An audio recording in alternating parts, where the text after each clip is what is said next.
Ready to go? Good evening, everybody, and welcome to the Thursday, May 26th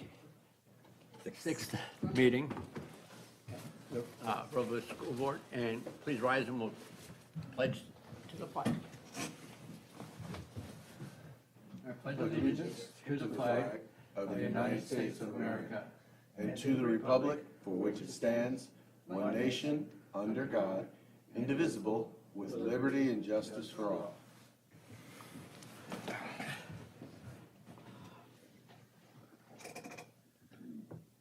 Can I get a motion to adopt the agenda? Second. Moved and seconded. All in favor signify by saying aye. Aye. Opposed? Carries 5-0. Abstain? Carries 5-0. This time, entertain comments from the public. The purpose is individuals wishing to address the board on any non-agenda items which are of interest to the public and within the board's jurisdiction may do so during this time. The board may not act upon any items presented during the public comment, but may briefly respond to statements made. As a clarifying question or refer speakers to, comment, but may briefly respond to statements made, ask a clarifying question, or refer speakers to district staff or other resources. Procedure for the virtual meetings: to submit a comment on the symbol game at meetings, enter your name and email address. The board assistant will review and provide your comment to the board and enter them into the meeting minutes. To submit a comment on YouTube, type your comment in live chat, join the live stream of the board meeting. The board president will review and share your comment with the board as appropriate. And with that, we'll take a minute to see if there's any comments.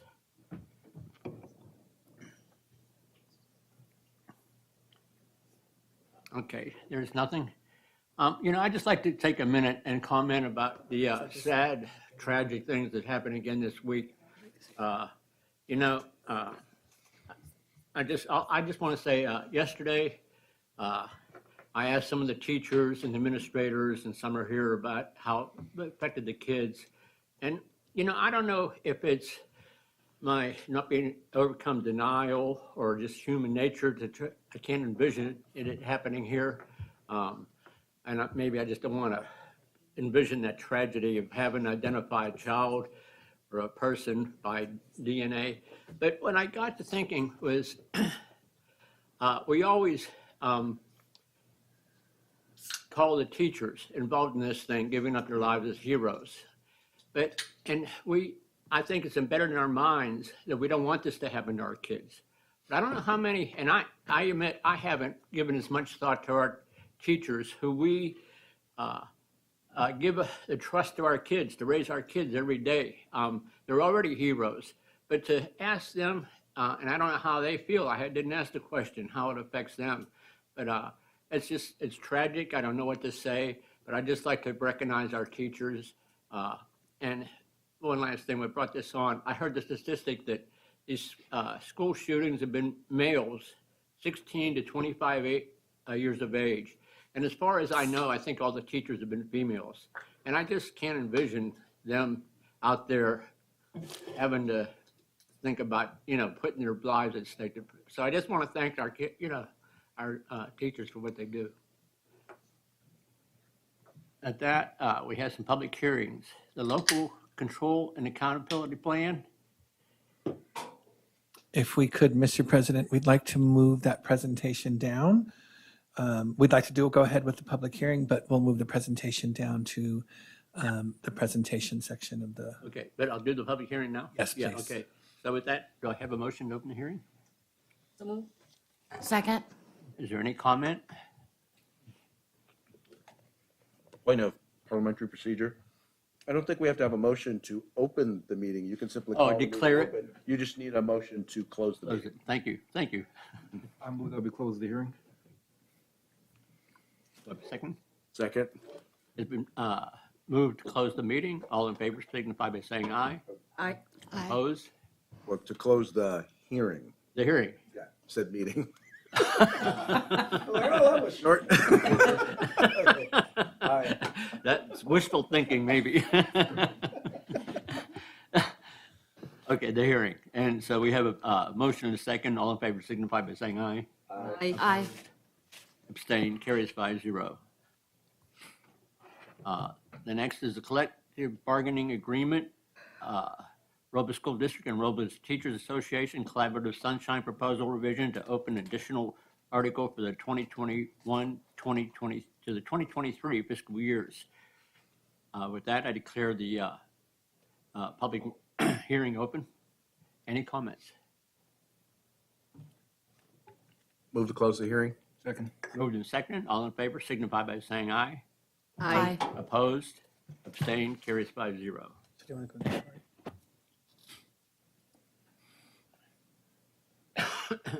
Presentation and information. Recognition of Robla's, Ready for Robla supporters. Mr. Reyes. Yes, we're going to have some guests come in the door. Can't be feeding the face while we're recognizing people.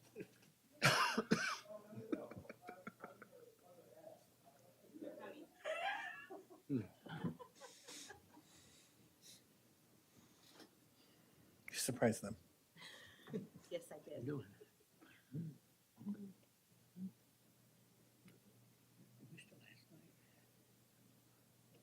You know what? Nobody knows who wanted to yesterday. None of us know if people wanted to yesterday. Mr. President, since we're waiting a quick second, I wanted to kind of echo some of the comments that you had when you started. You know, it seems like in this day and age, there seems to be this increase of, what's the word I'm looking for? For some reason, there seems to be an increased number of young individuals or people, period, who feel like the way in which to handle or deal with their anger, their frustration, their emotions is to take it out in the form of violence. And you know, I have to say, and this just harkens me, makes me think back to the behavioral work that we're doing in Robla and that our staff is working on with our students, teaching them how to recognize and recognize their emotions, how to recognize both appropriate and inappropriate outlets and responses with those emotions, and how to deal with their angers and their frustrations. And I think in my mind, it puts an even greater importance and recognition on that work, because those are life skills that our students are going to be able to take with them into the future and wherever they go. So I mean, if there was any lesson in my mind or for me to be learned, it's how important that work is. So I just want to thank our staff. I want to thank our leadership for making sure that we're on that path. You know, Go ahead. I'm glad to hear both of you comment on this topic, and how you started it with appreciation for our teachers, I think was perfect. I've been on the board for, this is my 10th year. My very first meeting happened the day before Sandy Hook. So I came out of the meeting super excited about the future, and then woke up immediately to that. So this is kind of reverberated for me, and how you stated our appreciation for our teachers, because that's something that we don't often think about. We hear these things and we see these things on the news, and we think about the children and the parents, and of course that's where we should. But to think about our teachers and what they go through every day. I mean, they walk into the classroom every day to teach, but knowing that at any moment something like this could happen, and to just appreciation. I mean, it goes beyond appreciation. Just knowing that they walk into it every day, knowing that in an instant they may have to turn into something other than a teacher. And so, yes, appreciation for our staff, for our teachers, is the highest. Thank you very much for everything you do. Thank you for those additional comments. And I totally agree. I really am proud of this district preparing our kids for just, as you stated there. And I'm sorry for taking a little bit of time. So back to the recognition for Ready for Robla supporters. Yes, so I'm going to ask Miss Lori Butler to come up to the podium. And of course, Lori is the creator, inventor of Ready for Robla, this wonderful event that takes place each year in the summer just before school starts, something that started small and became huge very quickly. And so first of all, thank you to you, Lori, for all your work that you do to make that event possible. But something that I know she and I have talked about for a long time, you know, that we have these wonderful supporters that we don't feel have received enough recognition. As much as I'm sure, Lori, you thank them, we thought it was it's overdue that we do something publicly to acknowledge the people who support this. So, Lori, I'm going to turn it over to you, and we'll go on from there. Thank you. Well, I wanted to introduce everybody to Robin Moore and her husband, James. And Robin actually, I met Robin through a teacher at Taylor who was a member of her church. And we started talking about, Maggie Gomez and I had talked for a long time about how can we systematically hand out backpacks and school supplies for the students that are experiencing homelessness in Robla. And we were trying to come up with a way to do that before school started, to make sure that they were all ready for school at the beginning, the very first day. And when we connected with Robin, she is kind of like this unfaltering, like, energy ball. Like, she is amazing. And she is really what helped make it happen. She's the kind of person that you have an idea and she's like, well, let's do it then. And so we got together, and we, with her significant support, we were able to have our first annual Ready for Robla in 2017. And she came out with all of these beautifully presentable, gently used clothing, and her team came out and she made it into this really special experience for the kids, like they were going shopping. And every year since then, she has been huge in supporting our event and making sure that we are helping our students be ready for school. And so, Robin, I so appreciate you. You're an amazing human being, and you're very special to me. And so we have a certificate of appreciation for you, and for your unfaltering generosity in supporting and helping initiate our Ready for Robla event, where we provide our neediest students with the essentials necessary to be ready to learn. New and gently used clothing. Your selfless dedication and tireless support has not gone unnoticed. On behalf of our families whose lives you've touched more often and in many ways, thank you. And so we also have a very nice little basket for you. So if you want to come up, and I can give it to you.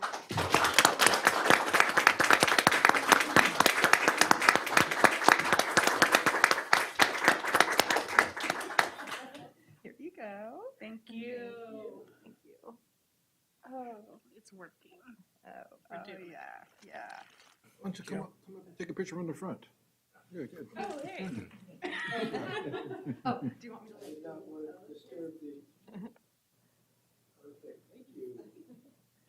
Yeah.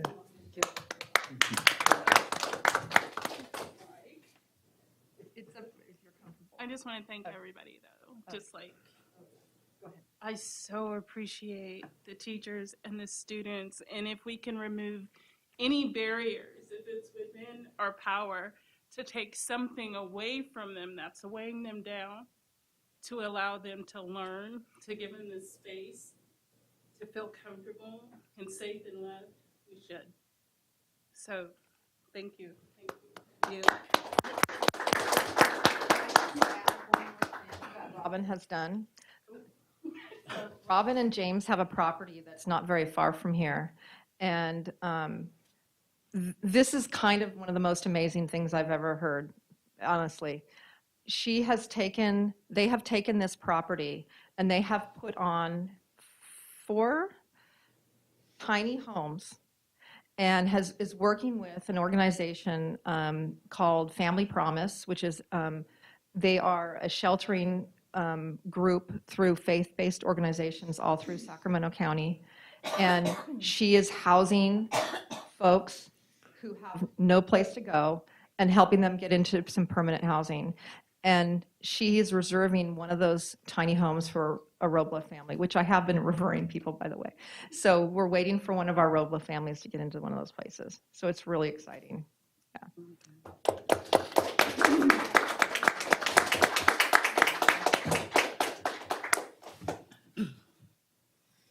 Thank you so much for those kind words, too, and for all you've done. And last year at the back to Robla, I was outside by the bus getting people's pictures, and I was watching the clothing, and it was like a department store. Everybody was just having a great time, and I can't thank you enough for that. I'm sorry. Mr. Reyes. Yeah, we don't have any other individuals who are able to make it tonight, so. You want to just mention who they are, and then we will find a way to present them with their certificates elsewhere. The other appreciation that we want to extend is to St. Clair Catholic Church. And St. Clair came to us, I think, probably not quite 7 years ago, but maybe more like 5 years ago. And every year, St. Clair has provided us with an incredible amount of jackets, new and used jackets, sleeping bags. They have also provided a whole food giveaway at both Thanksgiving and Christmas. And they have taken on, I think, maybe upwards of 50, 60 families to provide them with meals at the holidays. And so they're pretty amazing. And they know where Maggie lives, and so they bring stuff to her time. And then Don Quixote Mexican Grill, that Robin also kind of spearheaded this as well. They bring all of the food and provide a whole amazing, beautiful, yummy spread of food for all of our volunteers and even the people, the community agencies that come out and the organizations that support us. So Don Quixote's is also an amazing organization. So I think we're probably going to go have lunch and give them there. So yeah.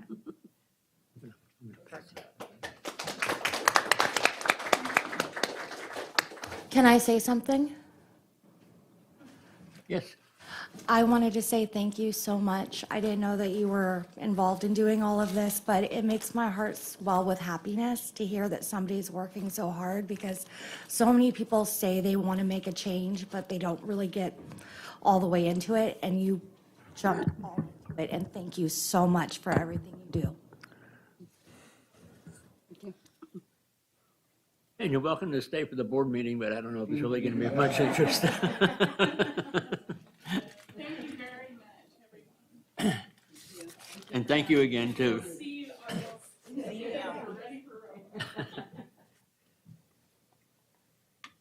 Okay, next we have the school plan for student achievement presentations for Maine Avenue, Bell Avenue, and Robla. Sarah. And Ms. Newhouse will start.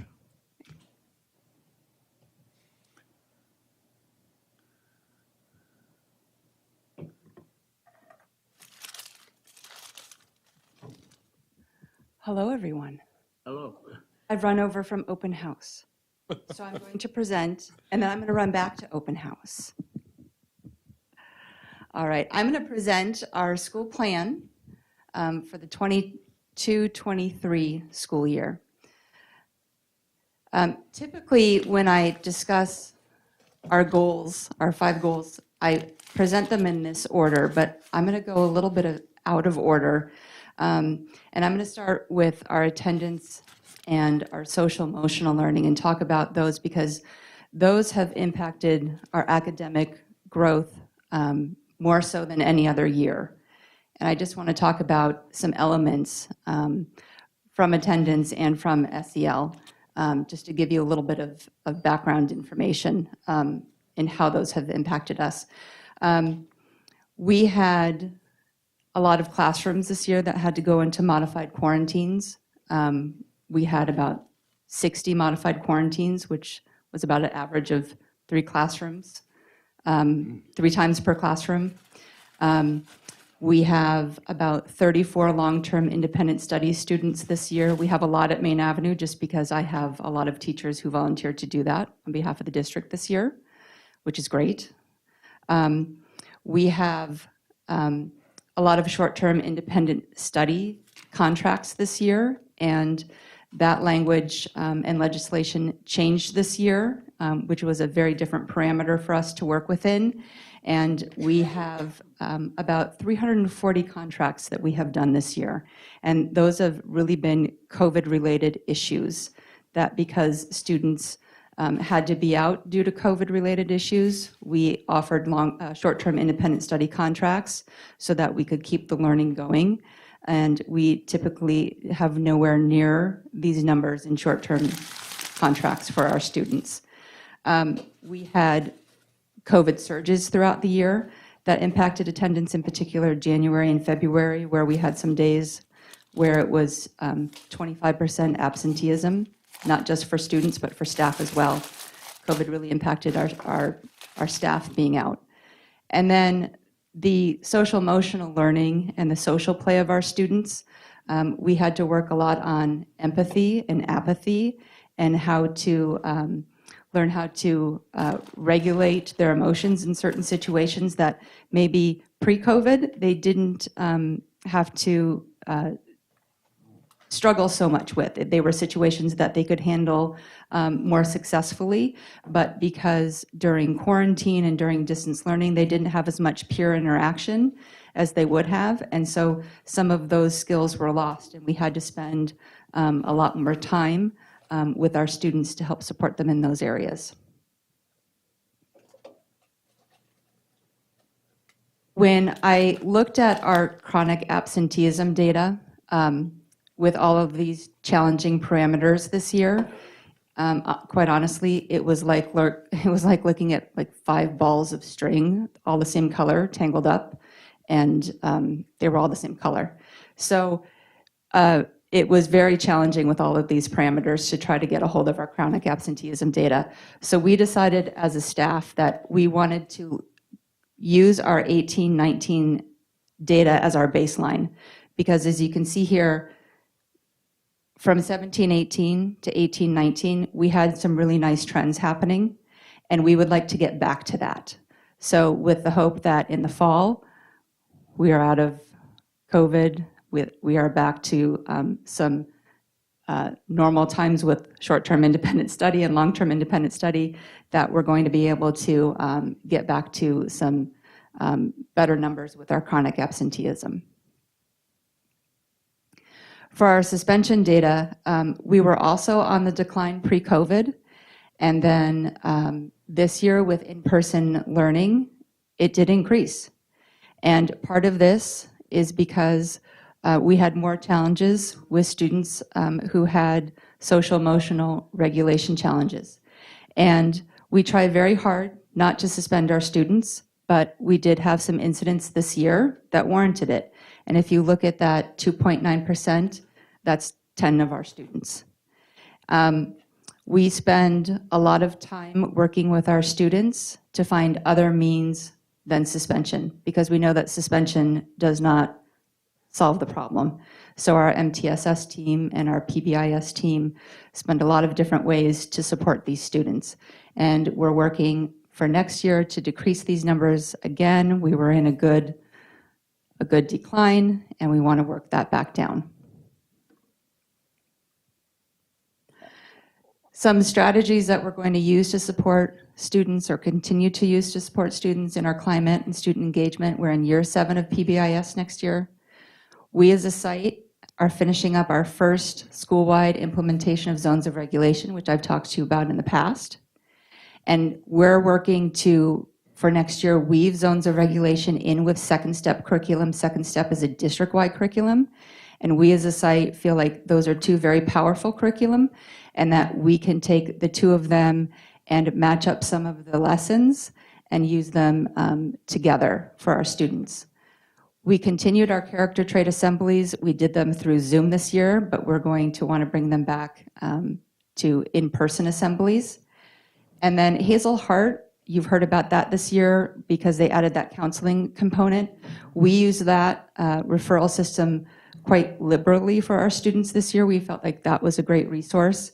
And if you've looked at the data for that, Maine Avenue, I think, had the most referrals, not because our students necessarily needed to have the most referrals, but we really felt like that was something that we wanted to put to good use. It was a resource, and we wanted to use it for them. And then we changed up some of our Panther Paw incentives.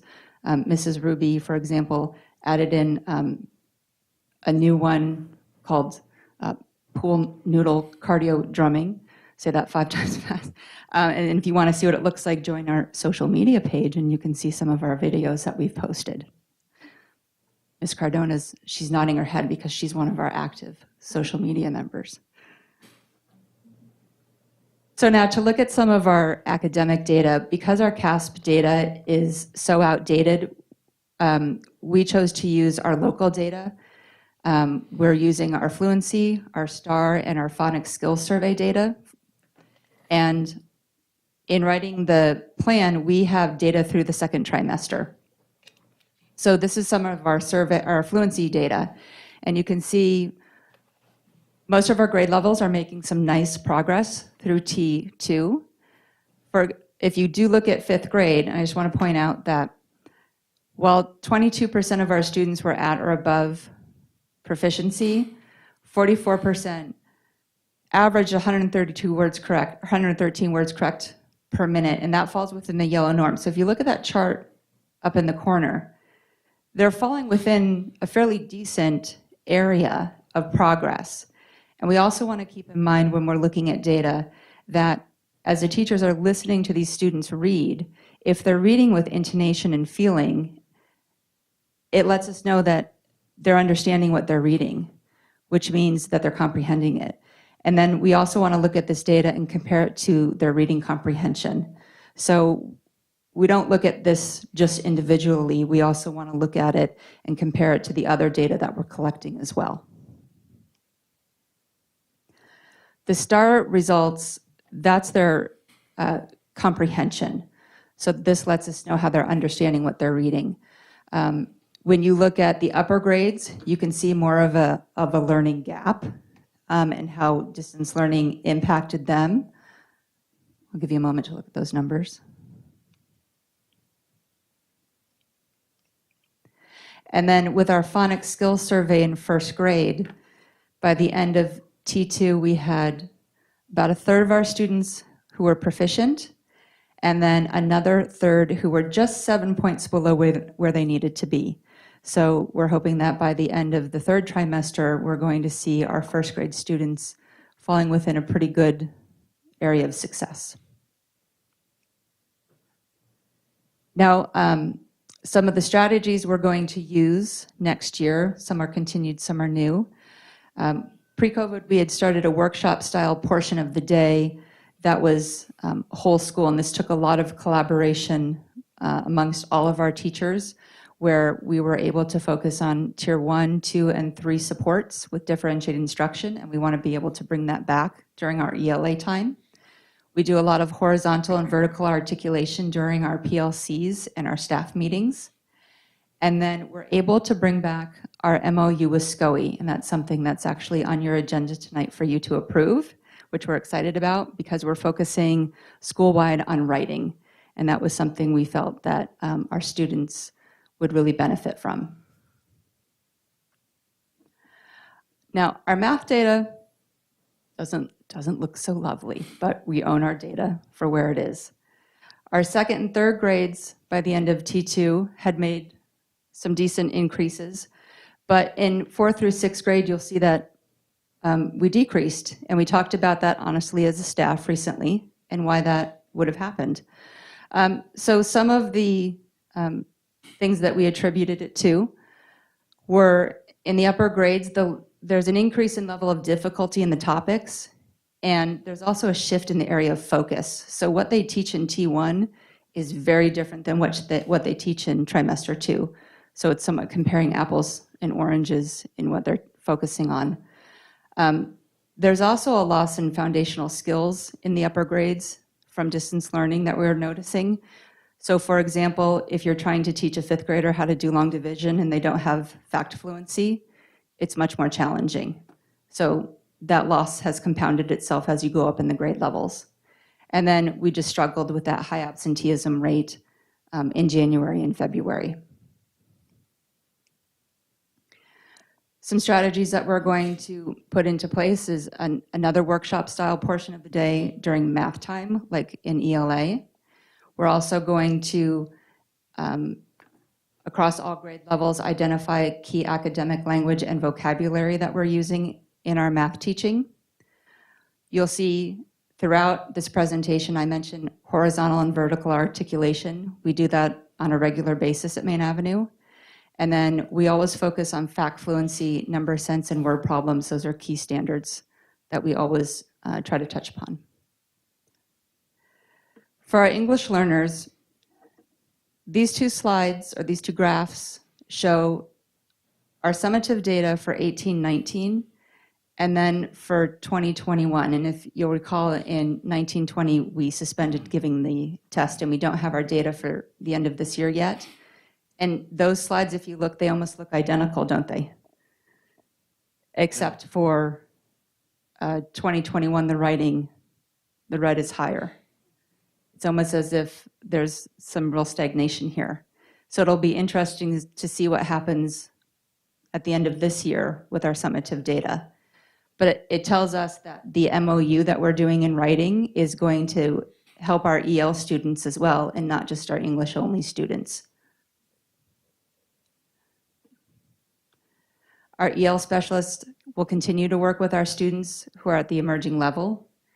We'll continue to dive into that Lpac data and discuss it during our staff meetings, and continue with that horizontal and vertical articulation.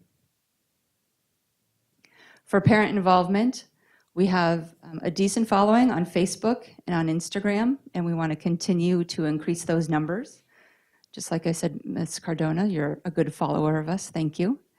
And then, Mr. Barnes, you had asked earlier how many conferences we had had via Zoom for parent conferences, and we had about 50. We were able to continue Farmers Market this year, but we couldn't have any parent volunteers. So we're looking forward to bringing back parent volunteers in the fall, because they were a big part of that. Our PBIS Tier 1 team has been talking about creating a social media parent night in the fall, because we've seen the impacts of social media and technology on our students, and not necessarily in a good way. And we felt as a staff, if we could create a night where we meet with parents and talk and share information about the impacts of that would be a good time spent with our families. We also want to have a zones of regulation night, so that the work that we're doing there, we can bring it into the homes of our families. And then we also want to bring back in person our parents, our students, and teachers tonight, because that's something that we've done over the years with our families. And then to end, this is one of the videos from our character trait assemblies. It was focused on persistence, which is something we've all had to have this year in our challenging times.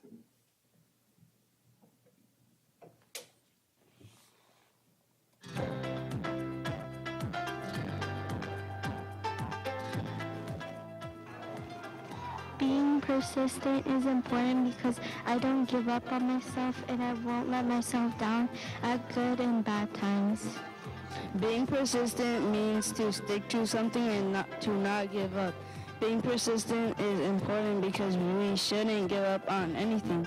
I am persistent when I play baseball because I practice a lot and like to play it. Someone who was persistent was Albert Einstein, and he was persistent because when he was little, he had a speaking delay and wasn't really comfortable speaking until he was 6, but he never gave up. Persistence is not to give up, and if you mess up, try again. I am persistent when I learn music. When I look at a new sheet of music, I think, oh my gosh, this looks very difficult. Being persistent, as before, is important because you will never give up. An example of persistence is that you keep practicing and practicing until you get it right. Another example of persistence is when I was 6 years old, I was in my first piano lesson book, and I had a very difficult sheet of music. Amazingly, I completed it in 2 days. I kept practicing and practicing, and fortunately, on the millionth time, my left hand played the wrong note.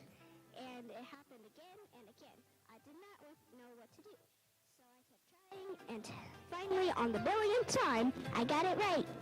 So I was persistent with practicing piano. That's why you always keep at something until you've achieved your goal. Being persistent is when you keep trying at something. An example of persistence is on my math test. I always try my best and I keep going, even if it's hard. If I get stuck, I ask for help. Being persistent is important because it at least shows you tried. I'm persistent when I never give up. Being persistent means never giving up on goals.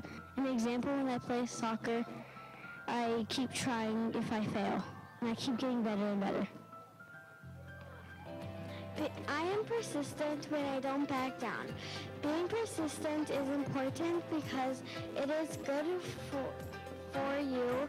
You will never feel bad about yourself. Being persistent means not giving up on your dreams.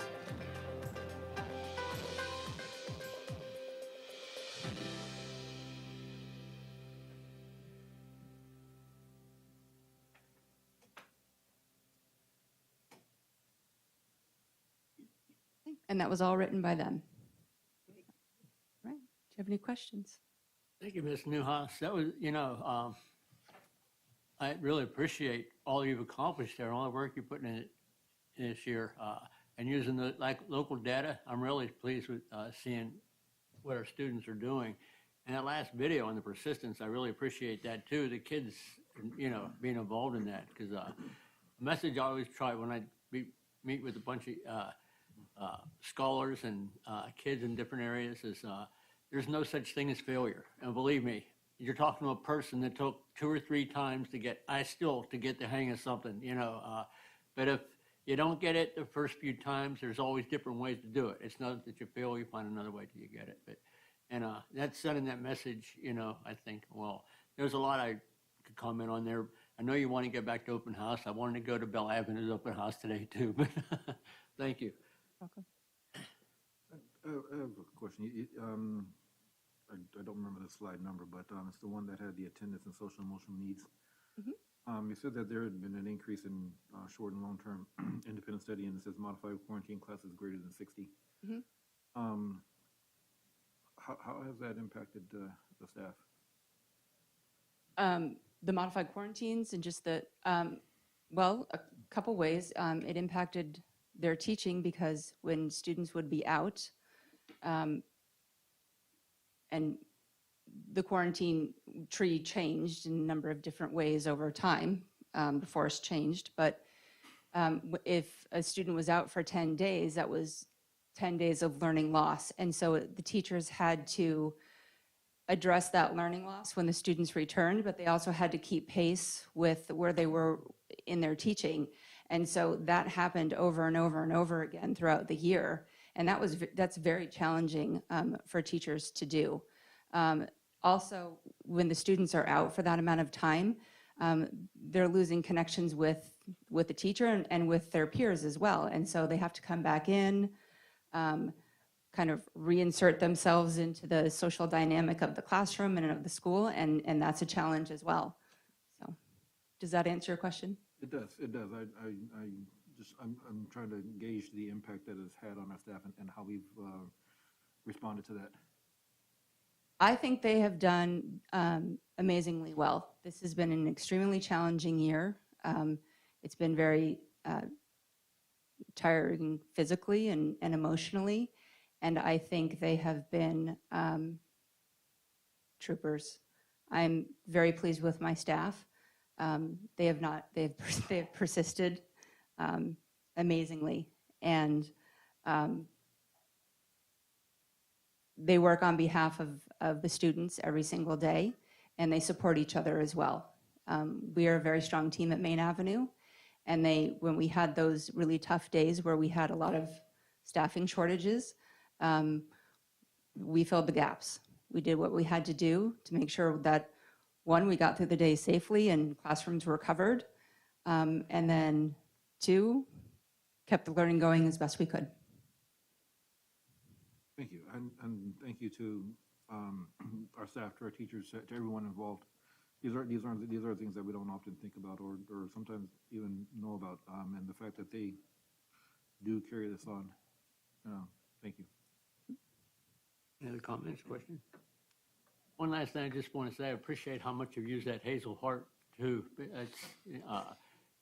probably every person in this district, from the administration on it, students can use a little counseling, so thank you. Could, yes. And our social worker, Lisa Omo, was just really fantastic in making sure that that got up and running and making sure that our students had access to that and our families had access to that. So kudos to her. And I do have something to add. You had mentioned the learning loss from going in and out of quarantine. Without putting any pressure on you, do you have any ideas of how to close that learning gap next year as long as everything goes back to normal? Well, I think that's a very complex question. I think that's something that we as a district are working on together. I think that's something that we have to, first at your site, I think you have to identify and look at what the data is telling you.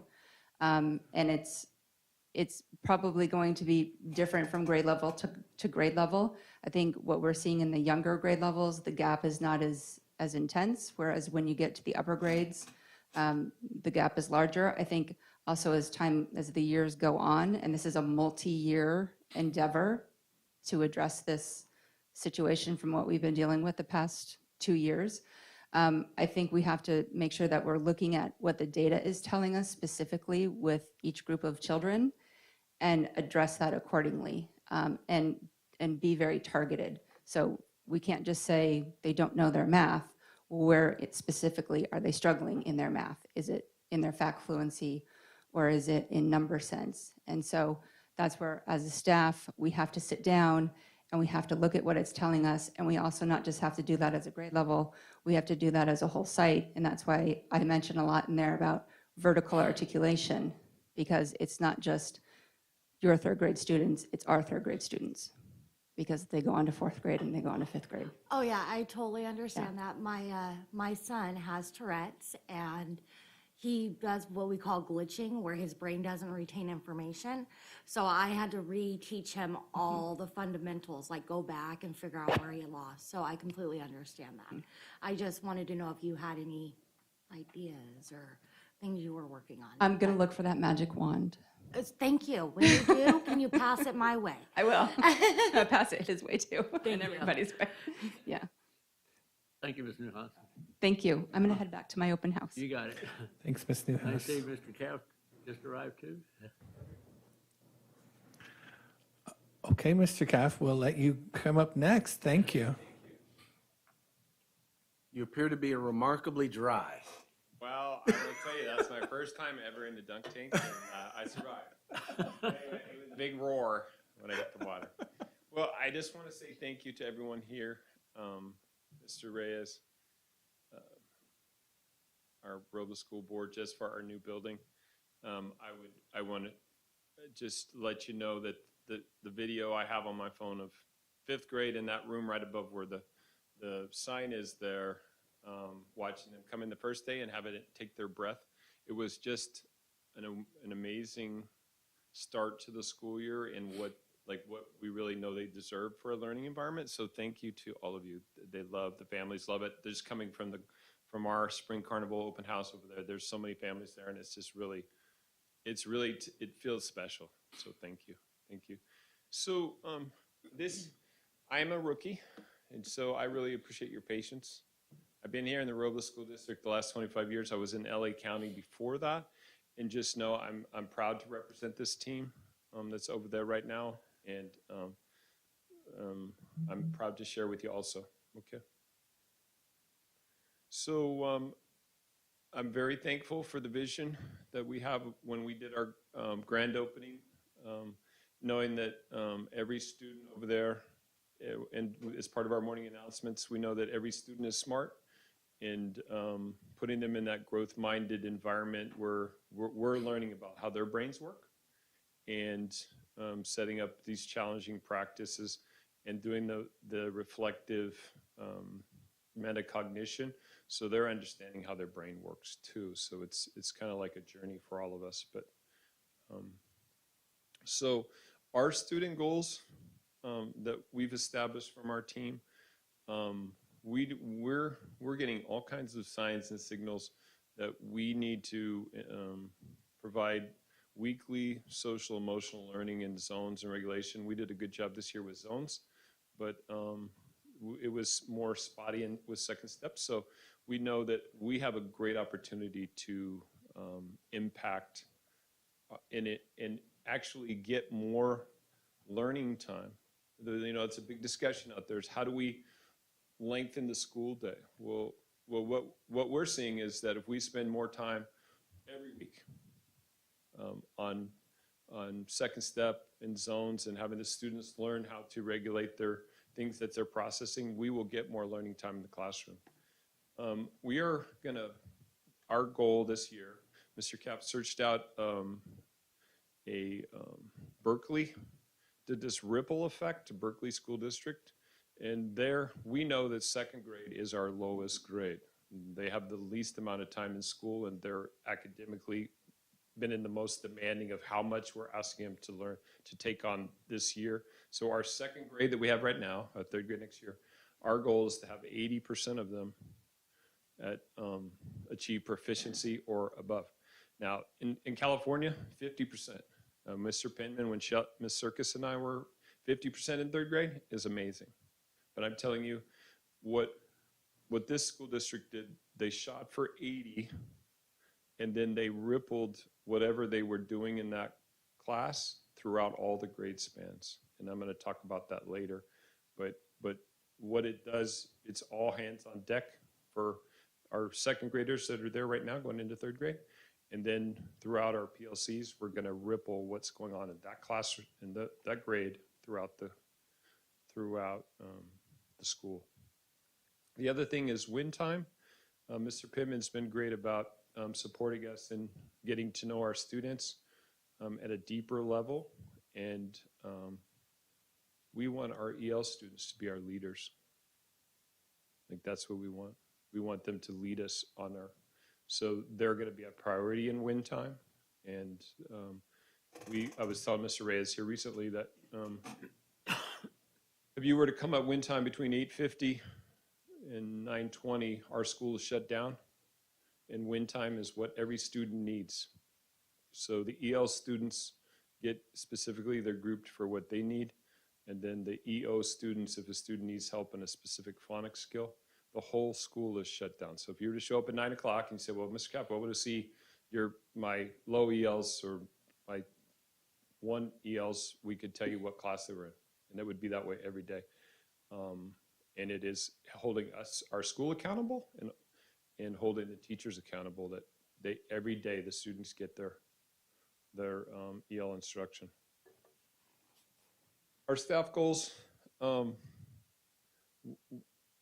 we're following Lisa Hall's, had a huge success many years ago, starting with GLAD instruction, the guided language acquisition design, and it's a big research. It propelled Bell forward to have huge successes and pass Robla in academics. We trained 10 teachers last year. We have 2 teachers that were already trained, so we'll have 12 teachers next year that are trained in GLAD on our campus, and we're going to do a 2-day not a training, but a planning session. GLAD is planning intensive, so you have to plan these units. But what it does, it gives, if you can imagine being a third grade boy and spending 5 weeks on sharks, you're going to get a deep understanding. And if you ask a third grader to do writing on sharks, they're going to be in 5 weeks, they're going to know a lot about sharks, and they're going to be really confident writing about sharks. So that's GLAD is all of these strategies to get a deeper level. So we know we have Ms. Hester, who is doing a bunch in the P3 CC leadership, and it is about understanding, if I were thinking about all of you guys were all students up there, it's like learning how you think through math problems. And so we're going to learn about how students are, how their brain is processing math problems and where they are in the development of those skills. We know Mr. Pittman led us through building capacity in writing, and we got a long distance right before we went out. And what we want to create, because in our Wonders program, there's all kinds of writing samples, but they're at grade level and they're really high. We want to build writing samples that are authentic. And so the students, a second grade student would see the right way to indent, and they would be student models. And then the other part that for staff is keeping our the staff emotional wellness on our agenda. Ms. Linda Kate did some work on yoga for our staff. We had meditation in one room that I led. We started that way, but we do know that we have to have that be on the agenda, like the staff wellness. The other thing I'll say on there, we had, I don't know if you guys have heard of this, but at Robla, parking's a premium. So we had employee of the month. So they had 2 signs up there where every month we had an employee of the month. Then we also had for staff wellness, we had Miss Darlene Above and Beyond Award, where on Fridays she would pick a classified and a teacher and would give out a Starbucks gift card on Fridays for people that are just doing things that we're not asking them to do, but just over the top, great stuff. So, should I take a breath? Am I going too fast, too slow? No, you're good. I'm okay. Okay. So, the well-being, the social emotional well-being, we know we have to do a better job engaging families. I've had 3 meetings this week with families that don't look like me, and where I sit and listen, and we need their input on making decisions and changing, kind of like having school be more open to all of our families. I'm really committed to that. We need real review. We did one big meeting at the end of the school year to kind of see like what the Swiss data showed, but our PBIS team did regular, but we did a whole staff meeting to look at kind of what's the pattern on the playground or the lunchroom. We know we need more physical education minutes. Right now we do a drop the backpack and walk each morning. So the students show up, they drop their backpack, and they walk out there and they just kind of talk. We don't have much running going on, but they do get probably 10 to 12 minutes of walking and talking. Like I told you about the weekly instruction zones, we want to do professional development and mindfulness. So it will be in the classrooms. That was one staff's idea. Staff member was having a time in the morning where students were able to kind of ground themselves, like a whole school, like 7-minute mindfulness. So that's something we want to look at. We know we did an amazing poverty training many years ago here, thanks to Mr. Reyes. And we know that services are like one step away for a lot of families, but we want them to be, it's paperwork, it's a computer. We want to be an access or an opening, a bridge to those services at our school events. And then we're also aware that right now we're not involving the students in leadership on like campus safety, campus. So we want to start as safe school ambassadors next year. We talked about it this year, but we want to actually have students be accountable for behavior and students monitoring what's going on the playground, and them leading other students. So that's something we want to bring. So if we get into kind of the nuts and the bolts of our ELA, we started with the beginning of the year, we started with 22% of our students on the STAR, so 3rd through 6th at proficient. Our trimester 2, we had a growth of 13 percentage points. So you're saying 35% were proficient. That means we have 65%. We have an opportunity to make a big change. And I'll tell you a little bit about what our staff knows in that regards. So our strategies in ELA, I won't go through all of them. The ones with the Robla Mustang, I'm really excited about. The big one that I talked a little bit about okay, that's looking at data. We have an Excel or a Google sheet that has the specific data we're tracking. We have a new thing that came up in a recent looking at data. We have knowledge that 3 through 6, there's different chunks and different parts of the technical part of reading that dropped off for students. So structured literacy, instead of engaging a student in what they want to read about fishing, you would need to technically teach phonics, phonemic awareness, And then from there, you would go through and teach. So it came up with a staff member that said, well, that's in our program. I teach that. And some people were like, what? That's in the program? So because before there were so many students that didn't need that, but it's actually in the Wonders program. And we just need to be more explicit in teaching all those components. So that's one thing that we need to do differently next year, we know. We talked about GLAD. The other thing, Mr. Reyes had me this year taking a class. Like I didn't really have a lot to do, so he had me take a class on Title I research, like how to bring equity into schools that are Title I.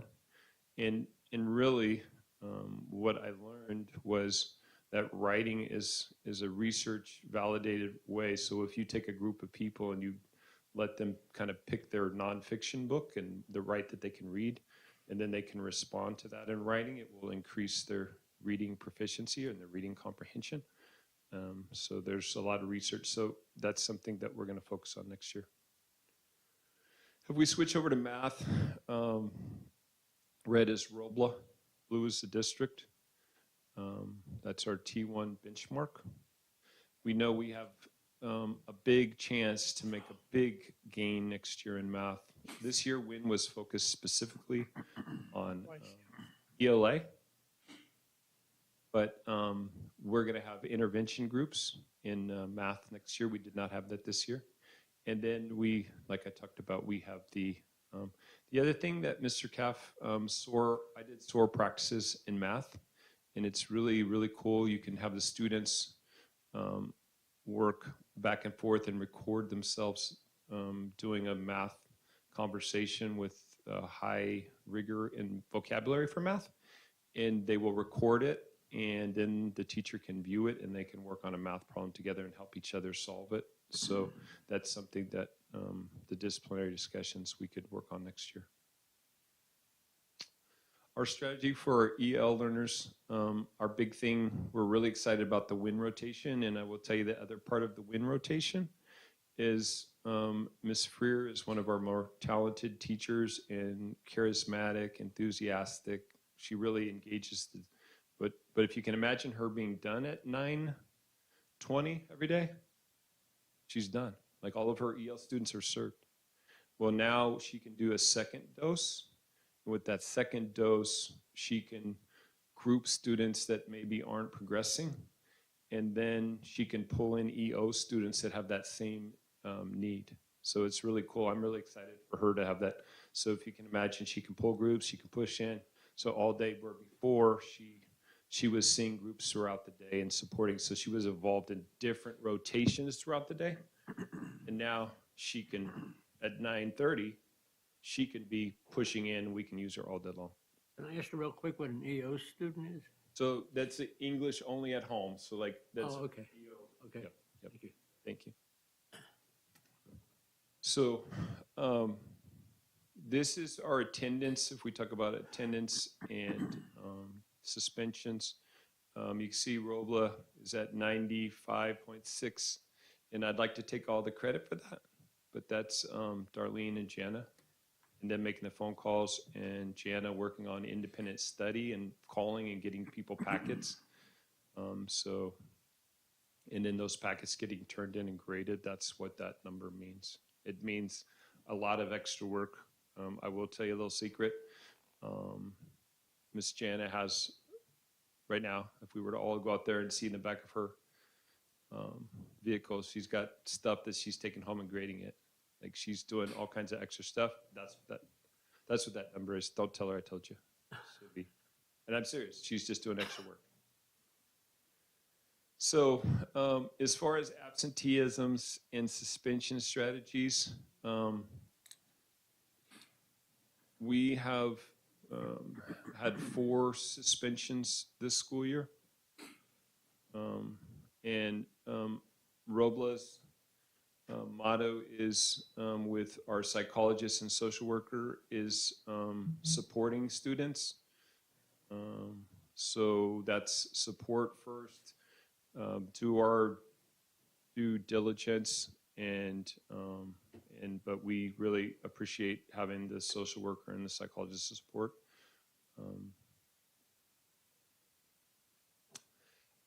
I just want to make sure you know that this is our plan. If you think about our school site council, Mr. Raven, he's a tremendous support.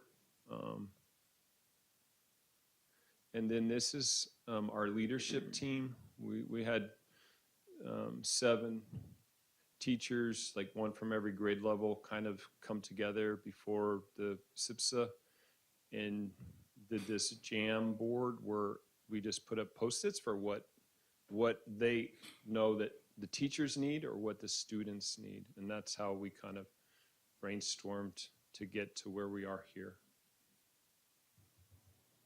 So to kind of sum up, am I doing okay? Doing great. So our successes, our school climate is, from the parents, is 89%, which in this time, with the challenges of engaging and having families on campus, I think is a terrific score. Our staff resilience from it's paramount. The new is at 93%. We have one employee that says that building over there is little to zero support. I don't know, Mr. Luz, who that is, but I'm trying to figure it out right now. And I'm kidding, but I do say there's two teachers or 2 staff members that I need to do a better job for. But 93% of the staff in that building feel supported and feel like lucky to work there or happy to work there. So I'm proud of that. Student data, thank you, Mr. Penman. We've never known the students like we know them now. Like never before do we know the phonics they're missing, the fluency rate, they're flat, they're not making progress. Thanks to Mr. Penman's support, we better know like who's sitting over there, what they need, and where we need to go next year. I can't imagine after next year what we'll know too. Our need for improvement, our win time. We had an interesting meeting where we thought we were doing really great. We had all these specific groups, like with who couldn't blend some consonant blends, who was having trouble with vowel combinations, and then this happened where we realized it wasn't like, well, where do we go next? They're out of the red group. They got that, but what group do they go next? So we kind of learned, we had kind of a aha moment. Like we thought had all these groups, but they weren't like set up to go where the student goes next as they were successful. We do know, I'm really committed, Mr. Reyes knows that I really want to learn about the community, the families to a different level than I have known before. And then the one thing that I've heard from the staff, that like having better communication with the staff and the community. I will tell you, out of 5 schools, I think Mr. Cap, I've probably, if you look on my Facebook, I've probably posted something there 3 times in the last 5 years. That's not a strength. So trying to enroll a younger teacher that's really fired up about that and really connecting to the community through Instagram and through Twitter and through Facebook and all that, that's not a strength for me. So I know that's a place. The other thing I would say about that parent involvement, because I've had 2 meetings this week with families, is trying to engage different ethnic groups in achievement. We know from past data that we definitely have work to do in that arena, and that's talked about with the staff. So I just want to say thank you from every one of our team members there at Robla. We really feel supported by the district through this challenging year. We just really feel like all in all, it's been a successful year for us. Questions? Any questions? I got a question on the parent-family involvement you were just talking about to get more like people that aren't like you involved. So these families, are these families that are willing to engage in doing this, or the ones that maybe need some explanation on where we might be short on this? That's kind of more what I'm looking for. Like Robla has a rich tradition of a few families being very significant, but I'm wanting some uncomfortable conversations, like the ones that maybe aren't, like it's that like having a kind of a messy table of like everybody at the table, and then trying to like figure out there's other people and other needs. Yeah, that's kind of the basis, is kind of having a very diverse group helping us. I can really appreciate that, and I also appreciate on the where was this? The needs for improvement. Are the successes where the high percentage were successful, but you're addressing the ones that didn't come back, and not just saying, well, you're in the minority. I really do appreciate that too. So thank you, Mr. Cap. There's no other questions. I know you probably want to get back to open house, but it's still going on. Just a few quick ones. You said school, safe school ambassadors development. You're going to create that, and it's going to be children setting it up? Yes, so that program, the way I understand it, is like it's kind of influencers. So it's not your student that has all fours. It's kind of that tweener student that could go either way, but is really popular, in trying to get them and train them. So it would be around 20 students, like 5th and 6th graders. So I'm thinking of 2 students that are 5th grade boys that recorded themselves in the bathroom for TikTok. And they got a lot of likes. But it's those kind of students where you bring them in and they actually have them trained to be like the Safe School ambassadors. This year we had students out front, like opening doors for families as they came. And they were in vests. And so they were 6th graders, but they were more of your standard, like, helpful students. But that Safe School ambassadors is more for like character development. So you're taking a student that's not your typical leader, and you're training them to be a leader, not the kids that are already leader. It's kind of a different thing, but you're training them. It's not giving them a vest. It's like training them on what to do. And thanks. That did address. But I just want to know a little more about that. I asked Ms. Newhouse about the short-term independent study numbers, and your attendance numbers are higher, so I'm assuming that those short-term independent study numbers are lower. But can you give me any information about that? I don't have any. I would like to get you some though. If you want that specifically, I will get that for you. Yeah. Yes. Yeah, okay, I'll get that for everybody. I'll send it to Shari. We can actually do that, Mr. Caff. We can create a report about independent study across the district. So we'll take care of that. Mm-hmm. That's it. Thank you. Okay. Thank you, everyone. Thank you. Thank you again. Thanks, Mr. Caff. So I got a text that Mrs. Hall is in the lobby.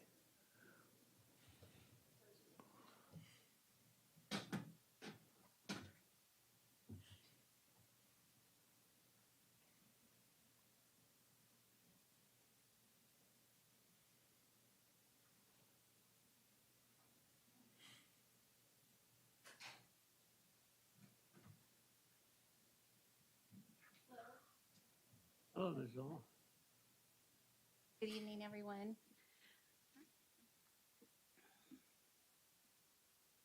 Okay. Tonight, I'm here to give you, I'll try to keep it somewhat brief but thorough overview of our 21-22 school plan. Our site plan is constructed around 5 goal areas: language arts, math, English language learners, parent engagement, and school climate, which is primarily connected to school suspensions or school discipline and school attendance. I wanted to just kind of start off by presenting some of the challenges that we faced this year when we're writing our school plan, as well as when just throughout the year, some of the factors that have contributed to the assessment data that you'll see in the presentation. But it seems like we've had a lot of unfortunate influencing factors this year. So I know you are aware that we don't have dashboard data for the school year this year or last year because we didn't take CASP. And this year, because the CASP test is a little bit different, I feel like this is kind of a baseline year because we don't really have a comparison. We won't have a comparison. Students, we had a limited number of district assessments this year in that the students are taking district assessments at the mid-tri and at the trimester. Students missing school due to COVID. We had 331 independent study contracts this year.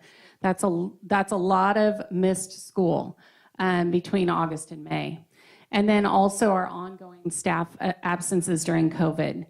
A lot of inconsistency as far as staffing classrooms, trying to make sure that at some points this year is there a safe adult in the classroom to keep our kids safe, and not necessarily consistent teacher because we were so shorthanded. School data for language arts, math, and English language learners is from trimester 1 and 2 of the 21-22 school year. So we don't currently have end of the year data. And then our assessment schedule and the instructional schedule originally were matched up, but as the teachers began teaching and collecting their observations and looking at their beginning of the year data, is there something that I need to do to make this work? It's always like this. Okay, sorry. I think we had this conversation last time I was here. They ended up noticing that there were some big foundational blocks missing in their, across the classroom. So 75 to 80% of the kids didn't know specific skills that were really needed in order to move forward. So their instructional pace slowed down so that they could address things that they felt were really important, which kind of threw our instructional pacing and our assessment pacing off, because we need to stay with what is the district expectations are, but the instructional pacing as far as meeting standards or teaching standards that we're going to be on in assessments didn't necessarily always line up the way it normally would. I put a dumpster fire in there because I feel like it has been a bit of that, and then we're the firefighters trying to put it out.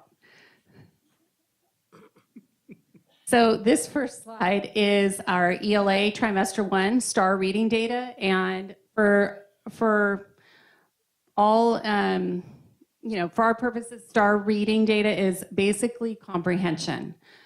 Students reading independently and comprehending what they read. So you can see here that 73% of the kids at first trimester were not proficient and 27% were. And you can kind of and see that throughout the different grade levels, no one grade level stands out as being exceptionally high. But you'll find that as we look through the slides today, in my observation, I've noticed that the intermediate students seem to have, their scores seem to be lower, and they seem to be progressing at a slower rate than the primary students. And at Bell Avenue, I only have second and third grade, just as a reminder. My K1 kids are at Maine this year. So this is the trimester 2 reading data, and if you want to take a look down low again, 73% not proficient and 27% proficient. There was no change between trimester 1 and 2. But keep in mind that the target is always moving. So it wasn't that they made no progress, but they didn't make progress at a fast enough rate. So for STAR reading data, if a student came in as a 5th grader at the beginning of the year and they tested as a 5.0 in August and September, that would be benchmark, that would be proficient. But if a fifth grader tested in December or January at a 5.0, that would be below benchmark because now they're half a trimester or they're a trimester behind. So the bar is always moving. So when the scores didn't change, it didn't mean they didn't make progress. They just didn't make progress at a fast enough rate. And then this is our star reading data by the by student group.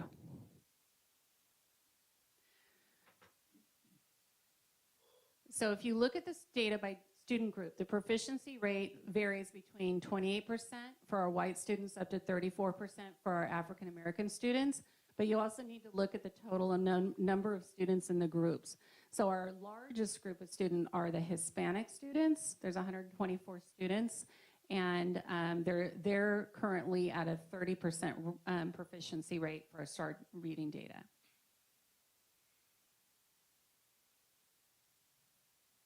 Some of the actions that we plan to improve our English language arts scores are continuing our weekly grade level PLC meetings. During that time, teachers look at data, and then they're planning according to what they're seeing is happening in the classroom. We meet twice a month at our site PLCs, and again, looking at data to analyze and then plan for instruction, whether that's small group instruction or whole class instruction.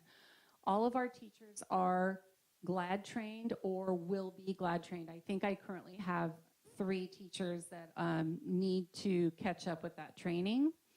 And so we are looking, and then we're also looking into the GLAD refresher courses specific to English language development, and then obviously the training for new teachers. Our teachers work very closely with our PLST, and we have spent some of our funding on learning support such as Accelerated Reader and Scholastic News. We will offer a summer school this summer. For all of our students are welcome to come to summer school. We are encouraging everyone to sign up because I feel like if nothing else, it will help them socially, and it also it keeps them in the routine of school, and it'll help to prevent some of that summer slide. We also have a lot of specialists signed up to teach summer school this summer, which I'm really looking forward to because we can do some of those specialized small group instructions for some of our kids that are very far behind. We will continue to work in grade level teams with specialists to identify and address the needs of their students. So when our teachers are meeting in PLC, our intervention specialist, our RSP teacher, speech and language is often there, our EL teacher is often there to help to identify specific needs and then plan for instruction. We also offer after-school tutoring in grades 4 through 6th. And our primary extended day is a pretty intensive approach. So that's our current plan for ELA. The math data that we're looking at is the most recent district math assessment. The upper grades are the most concerning as their overall proficiency rates were extremely low. However, I do want to mention that we are, again, the teachers administered the assessment, but their students had not received all the instruction yet. So I would suspect that if we were to give it again, they would do much better. But this is where they were at that point in time. Our action plan for math is very similar to ELA in that math data is discussed weekly and twice monthly as a school site. Grade level teams continue to work collaboratively amongst themselves, and we're utilizing PLSTs. We will offer summer school math to all students, and again, this summer, Bell Avenue teachers are going to be teaching in their own classroom. They'll be teaching the kids that are incoming for next year.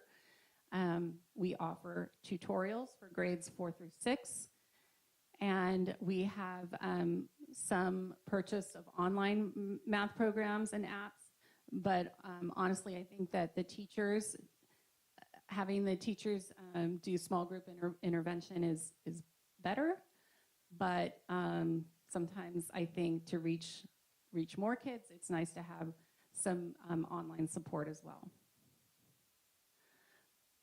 Our Lpac data, so this is for our language learners. The table that you're looking at are the percentage of students that fall in level 1, 2, or 3. The level 4 students, as we do have a few, there's so few of them that they don't actually come out in the data. And most of the time, the level 4 kids get reclassified by the end of the school year. So this is kind of where they were at the end of last year. We have not gotten our current Lpac data. I think that's coming up. That's coming pretty soon. This is, I think, a better picture of how our students are doing on the Lpac. These are the scores from 2019 to 2021. So again, it's over distance learning. A lot of that time was spent in distance learning, and you can see that over half of the students showed no change in their English language development. And actually, some of our students had a drop in score, and then and then we had some students that also showed some improvement. But a large portion of our language learners did not show improvement on their Lpac scores over the 2 years in distance learning.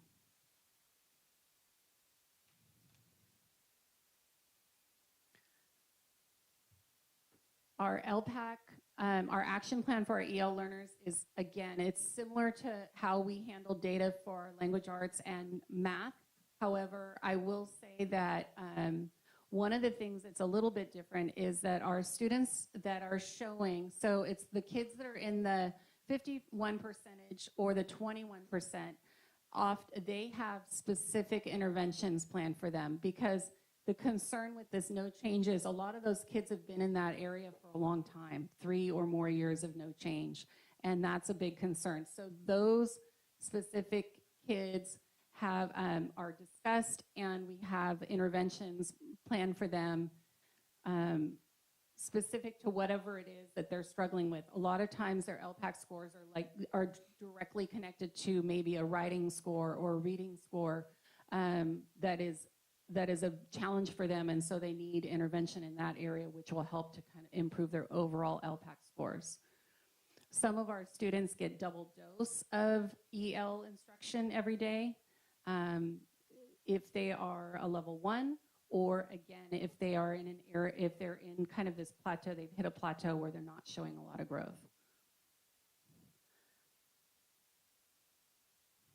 For parent involvement, it's been pretty limited this year, but we did have, we've had some virtual nights, and then we were able to host a big event in October that was a lot of fun. We were over at the Robla Park and had our jogathon and our Halloween event all in one day. It was a lot of fun. So the kids ran like crazy, and then they did a big trunk or treat through the parking lot, and that was a lot of fun this year. And actually, we did that, we planned that because of COVID and precautions needed to be taken for COVID, but many of our staff members and families felt like that was a big success this year, so we may try to do that again next year.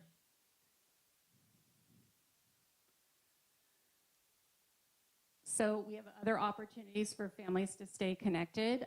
We have a Facebook page, and if you are not currently following us on Facebook or Instagram, I would encourage you to do so.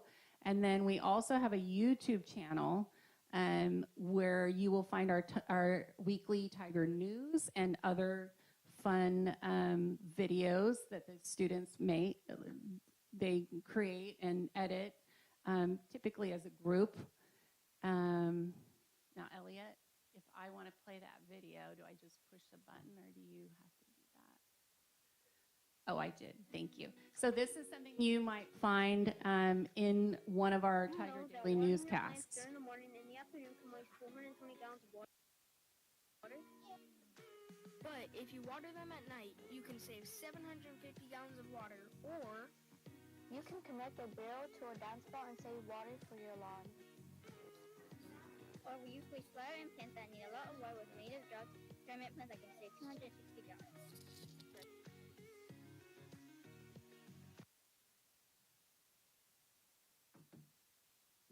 So we have we have quite a few students on campus now that are pretty proficient with the cameras and editing, and it's something that they really look forward to.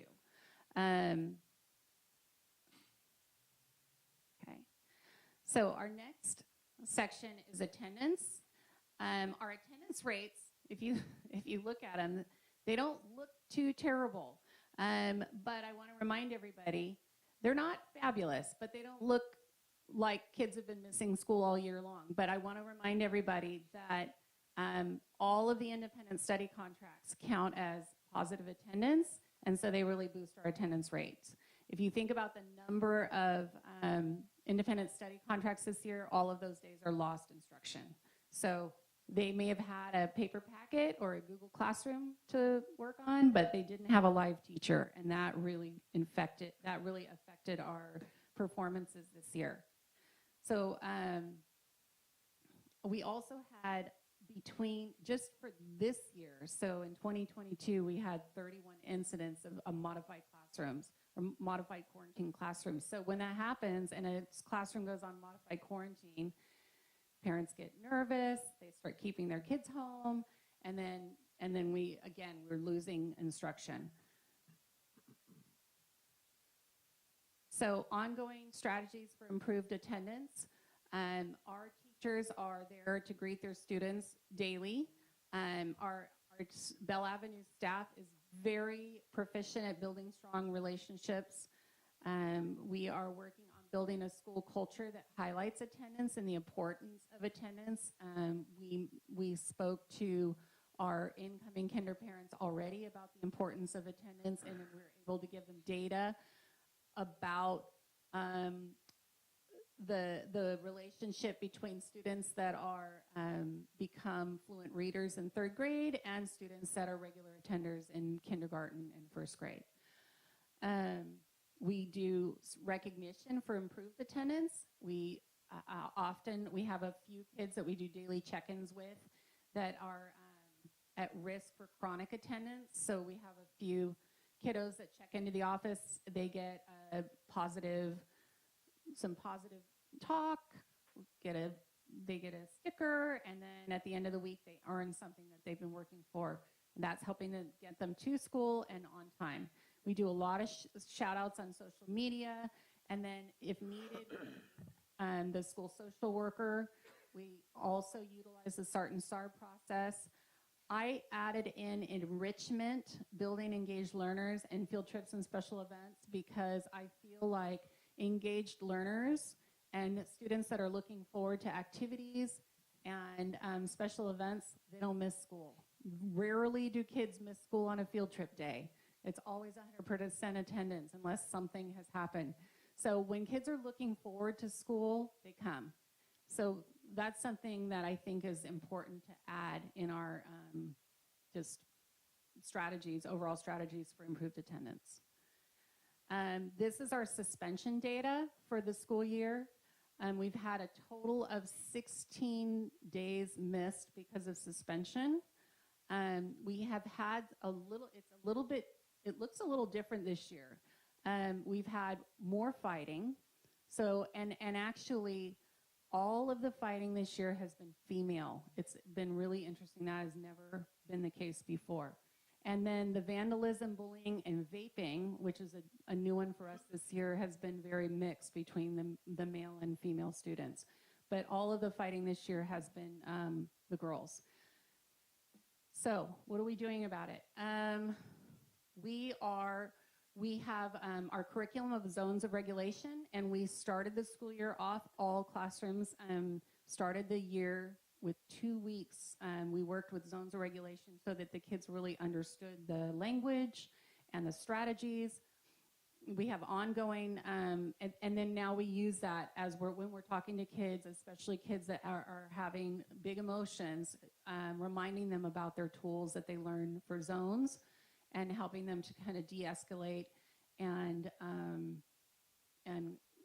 stay calm so that they can make good choices. We have second step curriculum, which is something that teachers use throughout the school year.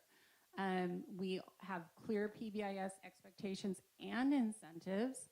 Student recognition, we meet as a group. Our MTSS team meets as a group. Typically, it's bi-monthly, depending on which tier we're talking about. We have monthly character trait assemblies.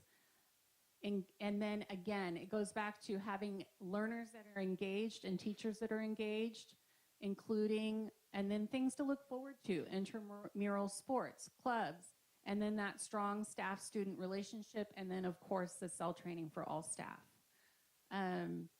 I think, again, the kids, when kids are looking forward to learning or seeing a staff member that they have a strong relationship with at school or a special event, they want to come to school, they want to be a part of it, so we have fewer behaviors that warrant kids missing out. Elliot, there is a video up there. So this is just an example of one of our PBIS assemblies, our character trait assemblies that we have monthly. We've been doing them on Zoom, which kind of sounds like a bummer, but you know what? Actually, they've been fun. The kids really enjoy them. So this is just a small piece of one of our assemblies.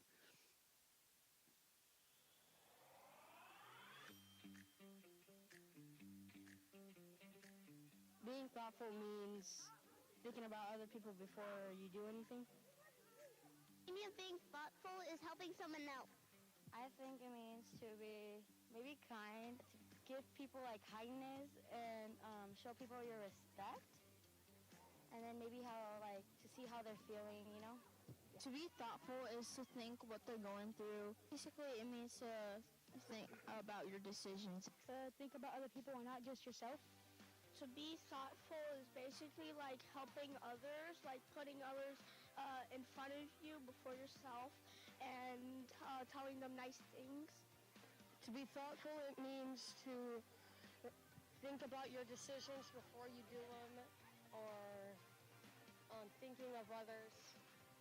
Being thoughtful means like thinking about other people who you care about, or at least just like thinking about the people around you. And also, thoughtful is also basically like when you're thinking really hard on a choice or a decision. We all deal with a lot of decisions sometimes, and being thoughtful is the only way to basically pick a decision.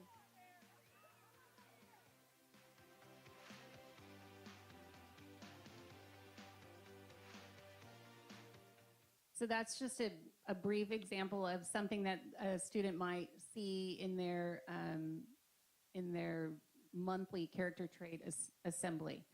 And the kids are pretty involved in putting the videos together. They look forward to seeing them.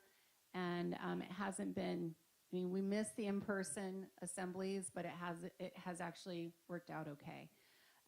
So there's a couple of other pictures up here of things that are happening at our school site, things that we as a staff know, motivate kids, help to get the buy-in from kids to want to come to school every day and want to be a part of what's happening. So there's a picture in the left-hand corner is of our Tiger Weekly News shooting with their green screen, and then down below last week, I think it was last week on the 18th, we had 30 kids attend the River Cats game. That was a lot of fun. They earned it, and they earned it through trying to improve their attendance or behavior or homework completion. The kids were really excited to be there. And then you saw a piece of one of our assemblies, and then in the bottom corner is just a picture from our one of our intramural games, which the kids love. They're so much fun. I hope next time when we host intramurals, everybody has a chance to get out because it is a lot of fun. And we were doing them in an indoor arena, and I think we've all decided that everyone really likes the outdoor soccer. So we're going to try to make that happen next year. Anyway, so these are just a few of the things that the kids really look forward to, they're excited about, and I think it really helps them to feel like they're part of the school culture and community, and it's something that they can be proud of. Oh, sorry, Elliot. Thank you. Okay, are there any questions? I have a question. I liked how you had broken down your suspensions, and you had brought up the fact that the girls were the ones that were fighting. This year, that seems to be the thing. So I actually had a question. Could this do with the bullying that's been going on TikTok and social media that we heard about earlier this year at other campuses? You know, with the specific incidents at my school, they weren't connected to social media, but I don't think social media is helpful. Well, they weren't initiated. The things weren't initiated by social media. Okay, I just wanted to check because I thought maybe that might be something to talk about next year at the beginning of the year and to you know prevent what? that. We actually talk about social media throughout the entire year. We feel like that's an ongoing conversation with students, and I know that our tech teacher and especially our intermediate teachers are really proactive about talking about safe internet use, appropriate internet use, and making sure that students are, you know, not putting things out that are personal, bullying, negative, you know, all of those things that we hear about and see on social media. Okay, thank you. Yeah, but it is a great question. Quick question. So I noticed on the ELA data, you broke it out by student group. Is there a reason you didn't do that with the math data? Because the ELA data, the way that the data is downloaded, we would have had to do it by literally by hand, and I couldn't do it. Sorry. I know. It's just in the way the assessments are. And the assessment for math is created by the district. It's like just a district assessment, where the star reading data is a data platform. And so it's much easier to pull the information out and disaggregate it. Okay, I understand. And then the second question had to do with the Lpac. Mm-hmm. Are you doing any sorts of surveys or at least focus groups with students who did improvements, and they're maybe talking with them and their families, and those who either didn't show them or stayed the same or dropped, to see kind of differences in what they did and see if there's some things you can help apply? No, we haven't actually surveyed families, but we have looked at students and their attendance during distance learning, and there is definitely a direct correlation between students that showed up daily and students that were not daily attenders. Because we, you know, so for distance learning, it was a regular school day, a full day, and our English language development classes did happen throughout those days, but a student would really have to be pretty diligent to stay and when the teacher logged in or log into a Zoom. So some of the kids just were not, they just weren't participating. Okay. So, unfortunately. Okay, thank you. I have a question. It's related to what Trustee Drew said, but a little more general. You talked about identifying specific needs, and I'm not asking really for like, a detailed description of this, more of a kind of overall. When you say identify specific needs that our students have, can you tell me a little bit about that? What goal area are you talking about? Well, I'm talking about in general, but specific to ELA, okay. If you like. Well, typically we look at the data and then with the classroom teacher, and we're not looking just at reading data, we're looking at writing data as well. We look at their participation in the classroom, we look at their Lpac data, we look at all of it, and then identify specific needs. So For example, we have students that are really still struggling with certain, like listening and speaking, and it could be that, this is a really specific example, it could be that those a particular student might need more instruction in like phonemic awareness. And so that's a really specific skill that sometimes, mostly by observation and interaction, someone would pick that up, and then they are identified for a group, and then they go to a group with either in the intervention classroom or with our speech and language specialist, who also runs quite a few phonemic awareness groups. Is there a component that looks at other issues such as issues outside school, issues at home or so? I'm looking for kind of a... broader. Yeah, I think, well, you know what, I think that because the Bell Avenue staff has such strong relationships with our students, that we often are aware of issues that are happening at home or things that have been brought to us by the family.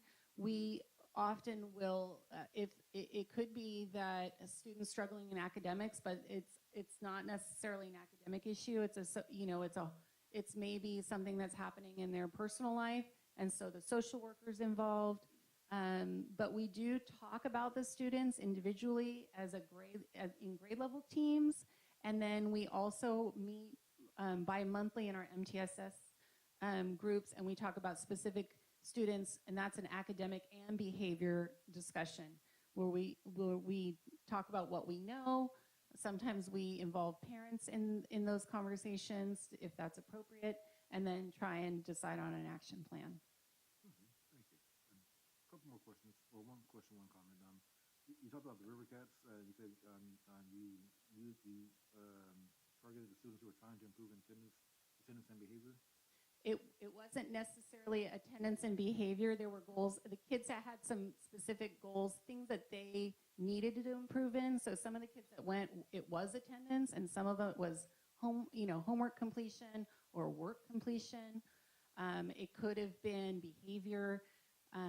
So the teachers just had identified kids that were working towards things and kids that were really motivated, because not every kid wants to go to a baseball game. So kids that were motivated by that, they set some goals and were able to attend. So it was all individually done. Were high achievers also in that group? Yes, of course. Okay, yeah, I was just curious because yeah, I used to like to hear that. But yes, yeah. And one more, well, this isn't really a question, it's more of a statement. You mentioned 331 independent student study contracts. Mm-hmm. And Mr. Reyes said he would put together a report, so I'm really happy to hear that. The reason why I've talked about that and asked about that is because when I was met with Lydia Hagar and Leah Boylan with our Labor Management Institute, our meetings, they brought that up. Mm-hmm. They brought it up several times. And so I'd love to, well, one, I'd love for Ms. Boylan and Ms. Hagar to come to our meetings. So I'm putting them on blast now that we're on YouTube, that I would love for them to come, because we're a friendly group, and I tell them that every time. Eric, and you've seen us far, and I love Craig. We're a friendly group, so I want them to come and talk to us and build that rapport. But they've mentioned this many times, and so I get that perspective, and I've heard the issue. This is the first time I've ever had a chance to ask others about it. And so I'm really glad to hear that Mr. Reyes is going to put together a report. And I would love to hear it from all perspectives, from what they're saying, but also how we're addressing it, and get a very full picture of that. So I guess I'm not understanding what your question is. Yeah. I'll take that one, Lisa. Well, and I would just say this, that it is a program that the state mandated this year for 1 year, and we are somewhat relieved to know that in the governor's budget they're going to let that law sunset. So the way that independent study worked this year, which was a bit of, on a whim, you can just put your child on it. There was really very little requirement. That's going to change. So we will be able to think much more deliberately about what independent study will look like in Robla, because we know for many families it did not work for our students. And, I think that's what Mrs. Hall is talking about, what we've kind of heard all of the principals talk about. So We're happy to get you the data that you would like, Mr. Barnes, for this year, but just know that going forward, it will be very different. To be honest, from a public policy perspective, while I think many in the state legislature would say the point of it was to increase student performance, but it was really about helping districts mitigate ADA and loss of attendance and how it would affect their budgets. So that's probably the response from letting it sunset, which is a good thing.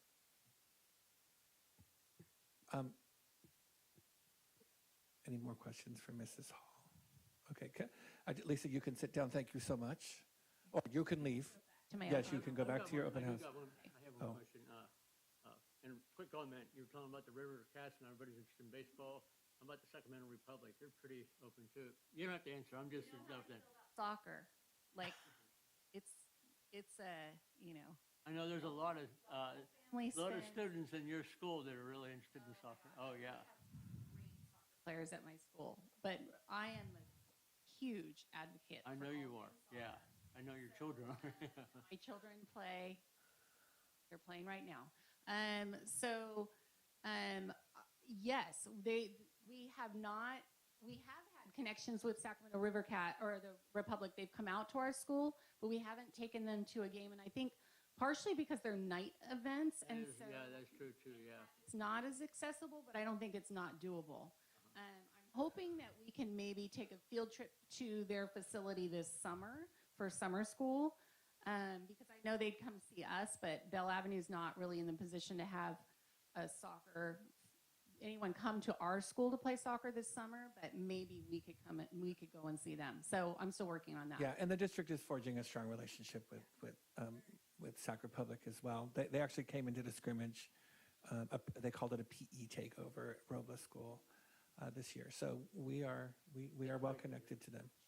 They beat the San Jose Earthquakes last night for anyone following soccer. The question I had, though, I'm sorry to keep you, but on the social media issue, Ms. Newhouse talked about engaging the parents. Do you have any intent on doing that too? We have had many conversations with parents in regards to social media. I know that I have several teachers that are happy to sit down with parents and help them clean up their children's social media accounts and show parents how to navigate. Many parents, they just don't know how to monitor. And and the kids are really good at it. So you have to be even better at it because it's easy for them to kind of slip stuff by you. You don't see it. So we have several teachers at school that spend quite a bit of time talking to parents about social media and how to monitor accounts, how to keep kids safe, what kids should and shouldn't be who kids should and shouldn't be interacting with, what they should and shouldn't be interacting with. And we have done some parent Zoom meetings about cyberbullying as well. So I think that as kids get younger and younger and they have more and more access. So I think that it is something that it's going to be an ongoing conversation, but I do think that it is something that we as a school could address school-wide, as well as typically we're having more grade level conversation as a grade level or as an individual with individual families. Thank you. I assumed you did, but the parent is the most important intervention on this one for sure, yeah. And teaching them, yeah, the absence of knowledge is. And the kids know more than we do, so that's the really scary thing. Yeah. To try to stay on top of that and understand it, and then lock it down when you need to. So. Thank you. Sure. Any other questions? Okay. Thank you. Thank you. Technology update. Mr. Lopez?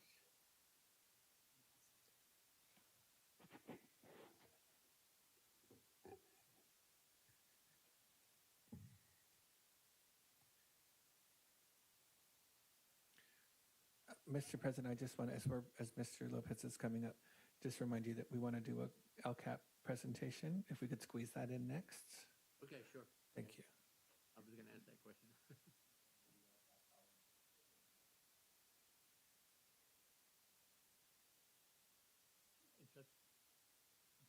We're going to do that now, apparently.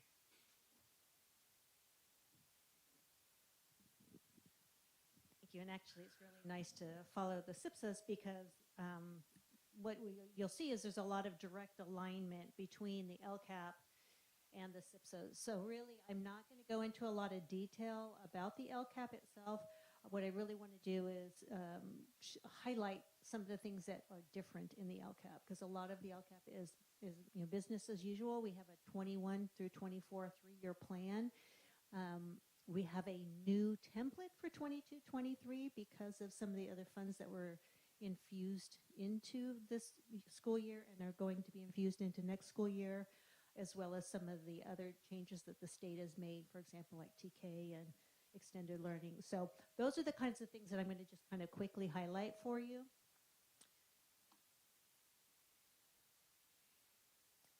I also want to share that a lot of these slides that we're using today, and actually most of these slides, are slides that we also share with our parents when we have our parent meetings and our other stakeholders, so that we make sure that everybody is getting accurate and the same information.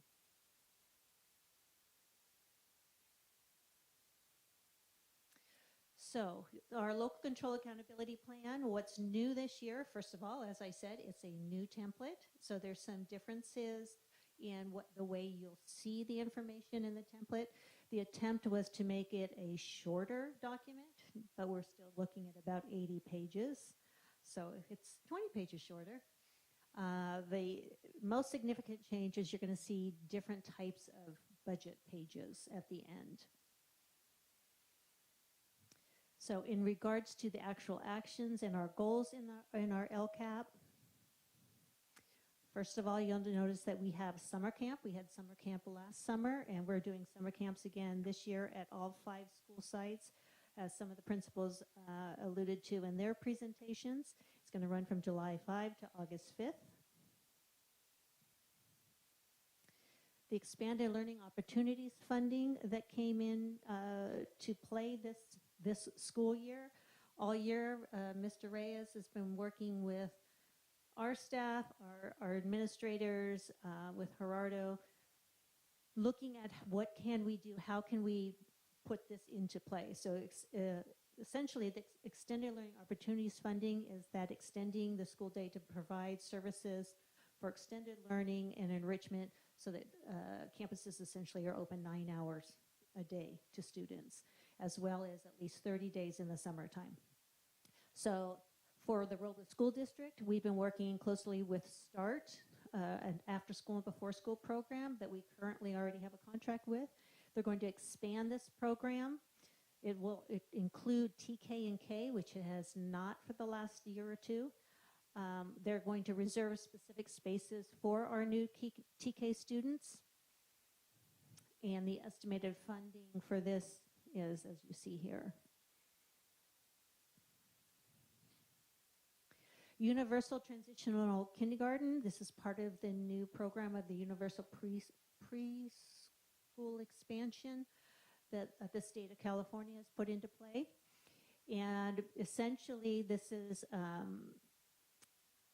new expanding. We already have TK, but it's an expansion of TK so that over the implementation of 3 years, Mr. Reyes?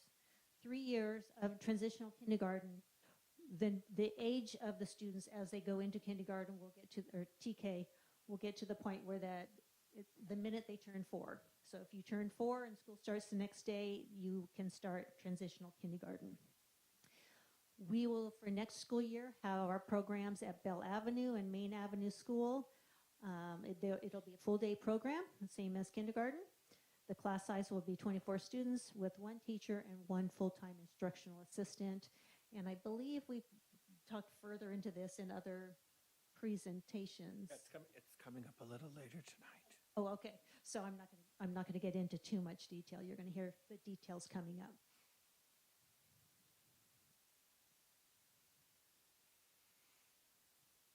And as far as our professional learning goals, we've talked a little bit about the PC33 and looking at mathematics and higher leverage instructional practices in mathematics.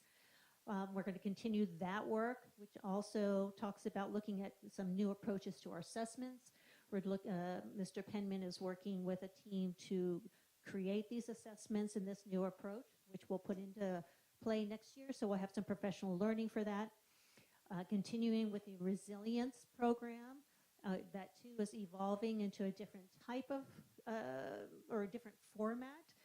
Mr. Reyes, I'm sure, will share more of that as we talk more about the resilience itself, but that's work that's going to continue. We're going to continue our social and emotional learning. You've heard the principals talking about zones of regulation and second step.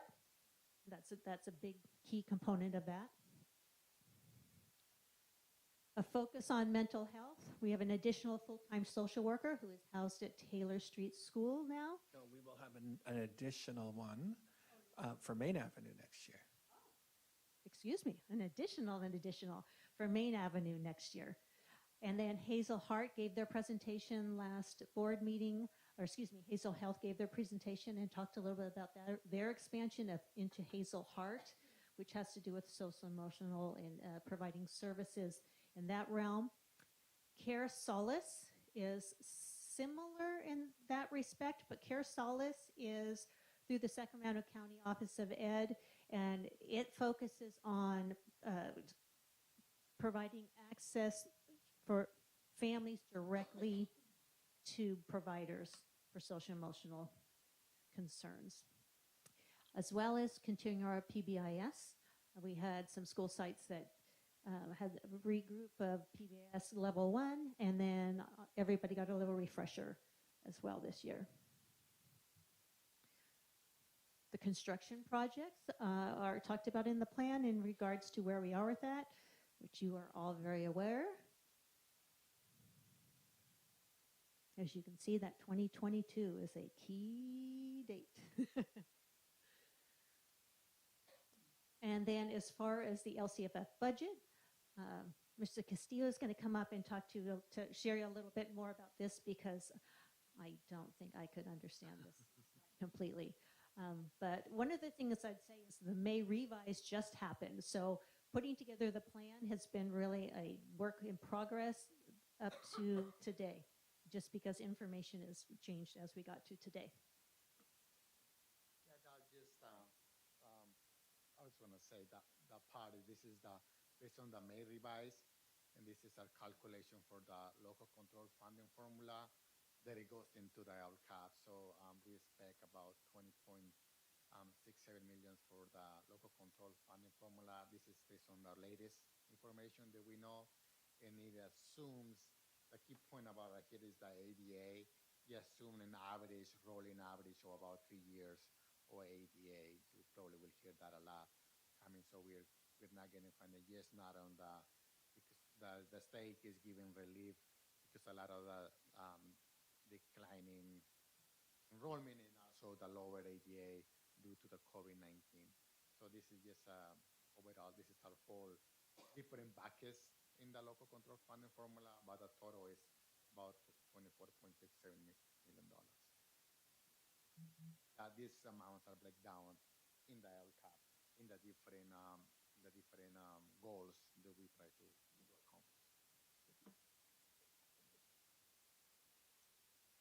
And so as you'll see that, we have our base grant, which is our base program.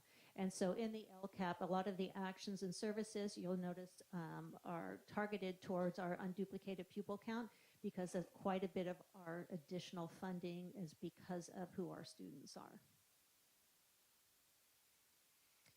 So one other component is the California School Dashboard.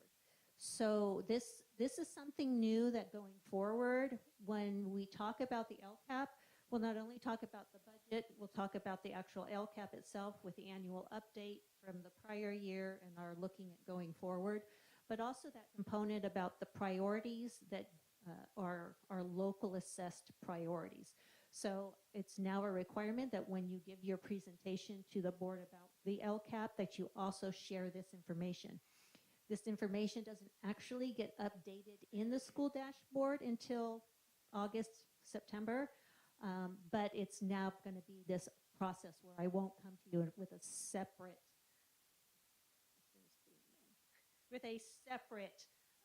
presentation about the local measures. So just real quickly, I'm going to share with you about what our local measures are, the different priorities that are not part of any of the state dashboard data in terms of like the ELA, CASP data, or attendance data. So priority 1 is basic teacher instructional material and facilities. And here we are doing very well. Actually, we're doing very well on all of our local assessed priorities. The one I want to focus on in P1 is the instances where facilities do not meet the good repair standard. We only have 3 of our schools are exemplary. 1 school has good and 1 school has fair. And just quickly, Maine Avenue received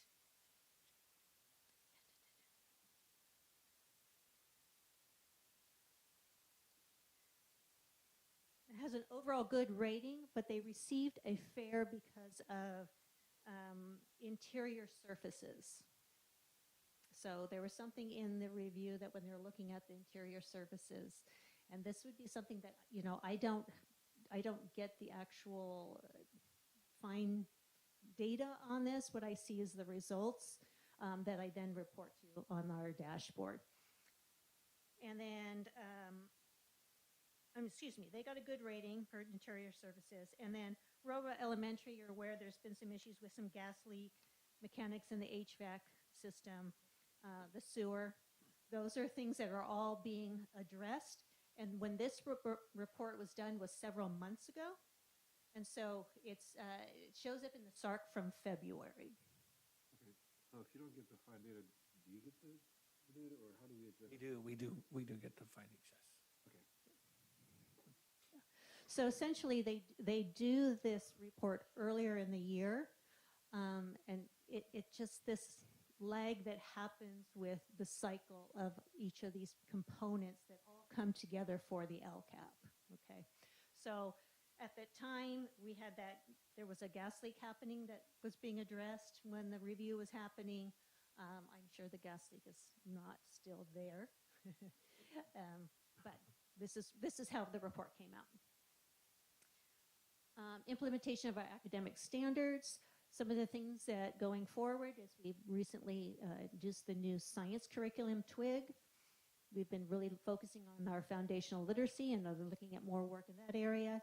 And then I mentioned about the math and how we're venturing into the pre-K3 area of looking at math assessment and looking at coherence and alignment across those grades.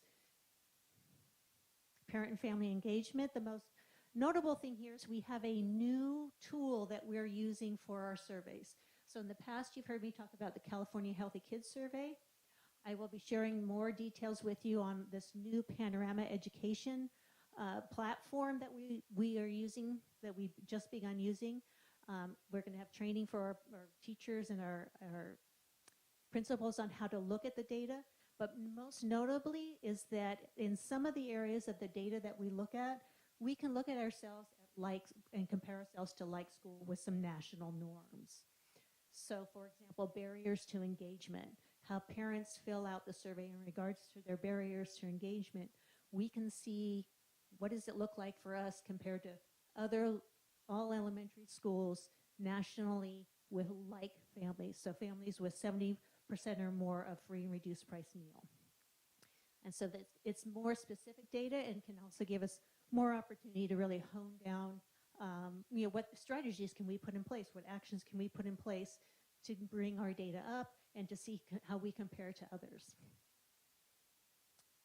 I talked a little bit already about the school climate, so we address that in our priority area 6. And priority area 7 is an access to broad course of study. The fact that we have enrichment teachers, art, technology, and physical education, our partnership with Sacramento State Strings Project, and then the infusion of all the nutritional field trips and the nutritional strategies that Erica Lee has brought to our district has really helped us to broaden our course of study for our students beyond the basics. So next steps for the Lcap. It's now posted on our website for public review for the next 30 days. Tonight was our public hearing for the Lcap, and we will bring it to the board for adoption along with the budget on June 23rd.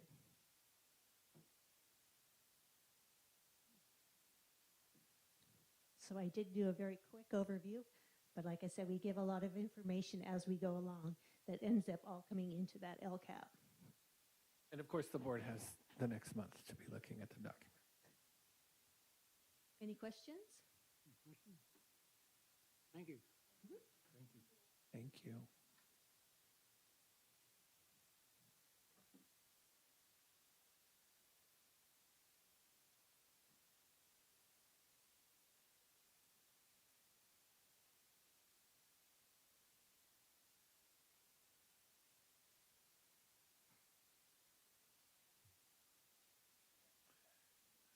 Like Steven Spielberg.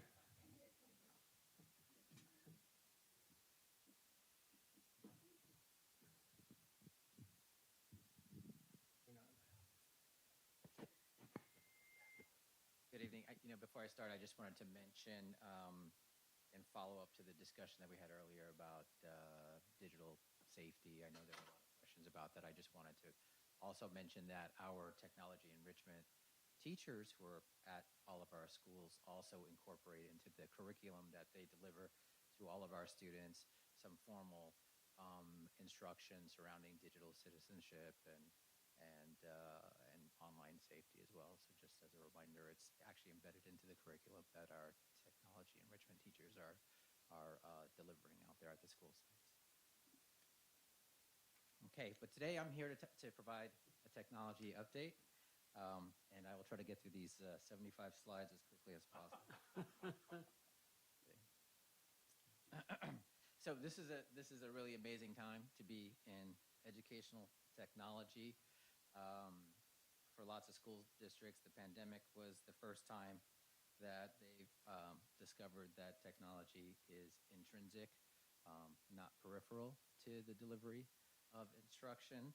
Fortunately for Robla, technology has been a key component of our district vision for quite some time, and I feel really lucky, and I'm grateful for the opportunity to be carrying on that vision as we continue to innovate across the district. As a department in particular, we're making shifts right now in how we function to be more integrated with all of the facets of the district.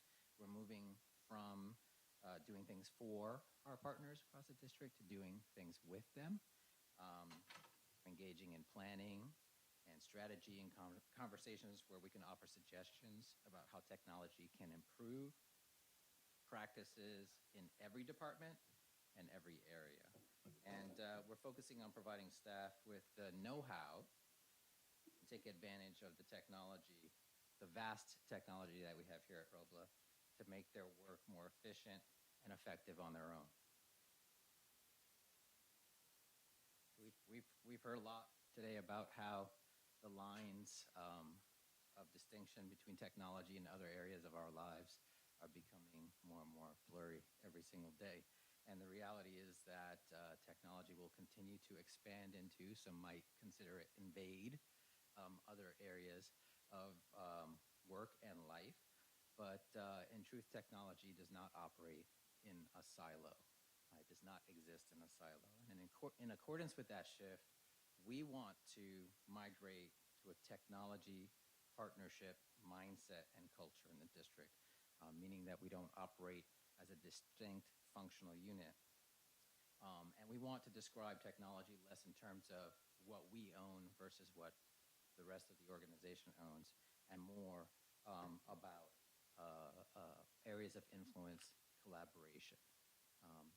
And that's because every area that's depicted here in this illustration requires input from across the organization in order to ensure that we're building a coherent system that aligns to our values and our mission as a district.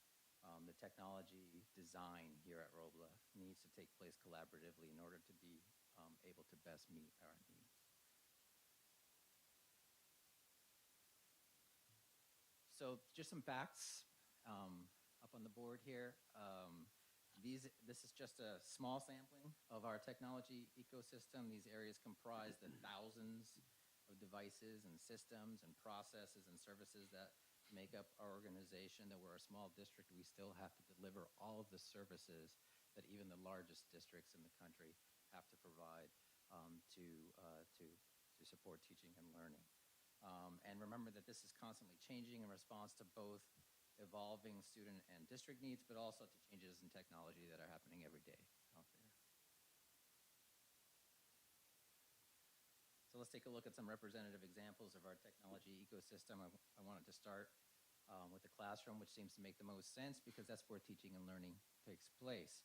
I know that you received tons of updates about the modernization that's taking place across the district. However, I think it just needs to be restated every opportunity that we get, that the work that's going on right now in the district is an exceptional undertaking. And I take no credit for it because it all started before I got here, but it is really remarkable what's happening in this district from a technology standpoint. Having worked at 3 school districts in the region and worked with dozens of school districts across the state and other states as well, I can say with pretty good confidence that there are very few districts out there that could claim to offer as modern a classroom experience, but also as broadly, as functionally, or as equitably. And that's a big factor here as Robla does. So that's truly impressive. We should be proud of our schools and the vision and the leadership that it took to take us here, and our community deserves it. Looking inward, as a department, we're also focusing on shifting the way that we operate to better serve the district. One key area of focus for us is on transitioning from a reactive department to one that's more proactive, so that we can more quickly identify when issues arise, so that we can address them with the least amount of disruption to our environment, to our colleagues, and to our students. What you're looking at here, a bunch of green and red boxes, is a sophisticated new system that we rolled out recently that allows us to monitor the health of our network at every school site in real time. So when a problem is detected, we are notified immediately that something is wrong, and our dashboard shows us exactly where the problem is taking place, and we're able to mobilize resources to take care of those issues, sometimes before folks out in the field even notice that something is going on. Is that what the red is? The red, actually, well, so what we're seeing here, the red boxes are actually those points in our network environment where they are inoperable because construction is taking place at those locations. So this helps us to understand when the folks out there on the construction sites are actually pulling the plugs on things and moving things around. We can work, helps us to collaborate with them as well. Mm-hmm. So usually when a problem arises, you see it immediately. What kind of problems have arisen, and what kind of problems do you anticipate? Yeah, well, I mean, lots of different things can happen. Just the other day, as a matter of fact, I was on my way into work in the morning, and I received a notification from one of my team members that one of the school sites had reported that a teacher lost network connectivity in her classroom, and I happened to be a couple blocks away. It was Maine Avenue, and so I just pulled over, popped open our dashboard on my laptop, and was able to determine that there were a whole bunch of red boxes over that Maine Avenue. They didn't realize that they had a power failure that affected a whole wing of the school, and network had been down in those classrooms, that the kids hadn't started the day yet. So I was able to go directly to the school site, work with the principal and staff there, get into the classrooms, address the problem, which would have been much broader, much more disruptive, had we not had this tool and been able to determine that it was a bigger scale issue than was originally reported. I assume like the yellow is one that's not completely down, but so will this tell you exactly where the problem is? So for every one of these devices here, we can actually click on this box, and inside it tells us all kinds of information about what's happening within that device. So yellow isn't necessarily bad. In a lot of cases, things will be yellow, for a good reason. But it's just, it affords us the ability at any point in time to just check on what's happening. At any point in time, if you walked into our offices over there, this would be up on people's screens because we monitor it perpetually. So just a representative example of the kind of thing that we want to start shifting to is addressing problems before they become widespread. So, sorry, I'm kind of a doomsday kind of person. I've been in institutions where they've had the systems, can't think of the term, but I don't know, hijacked or whatever, Hopefully we're small enough where we're not on anyone's radar, but if we are, and are you set to fight something like that? But I mean, I think Gerardo's laughing over there. I don't know if this is, it's something that I try not to relive often, but I was actually the chief information officer of a large institution that did go through a data breach that took down our environment for days and was very disruptive. So I have personal firsthand experience in what that's like, how disruptive it can be, how to mitigate it, what the procedures are for addressing and hardening your environment to try to avoid those kinds of issues. It's a perpetual cat and mouse game with those individuals out there who are trying to penetrate our systems. We work very closely with other school districts in the region. The educational technology community in this region is very strong and very, very collaborative. We know each other very well, and quite honestly, when things go down here sometimes, I'll text one of my colleagues at another school district and vice versa. Pretty frequently that happens. So we support each other. We share best practices. We share experiences with tools that support our environment in these ways, and we meet very regularly to go through and kind of pilot these things. So we do everything that we can, but it's an ongoing, evolving, just like with the rest of technology, process of staying ahead of the what the folks out there, the bad guys, are doing. Yeah, and that's exactly what I want to hear, because I know you say it's a cat and mouse game. You're trying to stay ahead. As long as you're working on it, I think that's all we can do. Yeah, it's the thing that keeps the bags under our eyes in technology.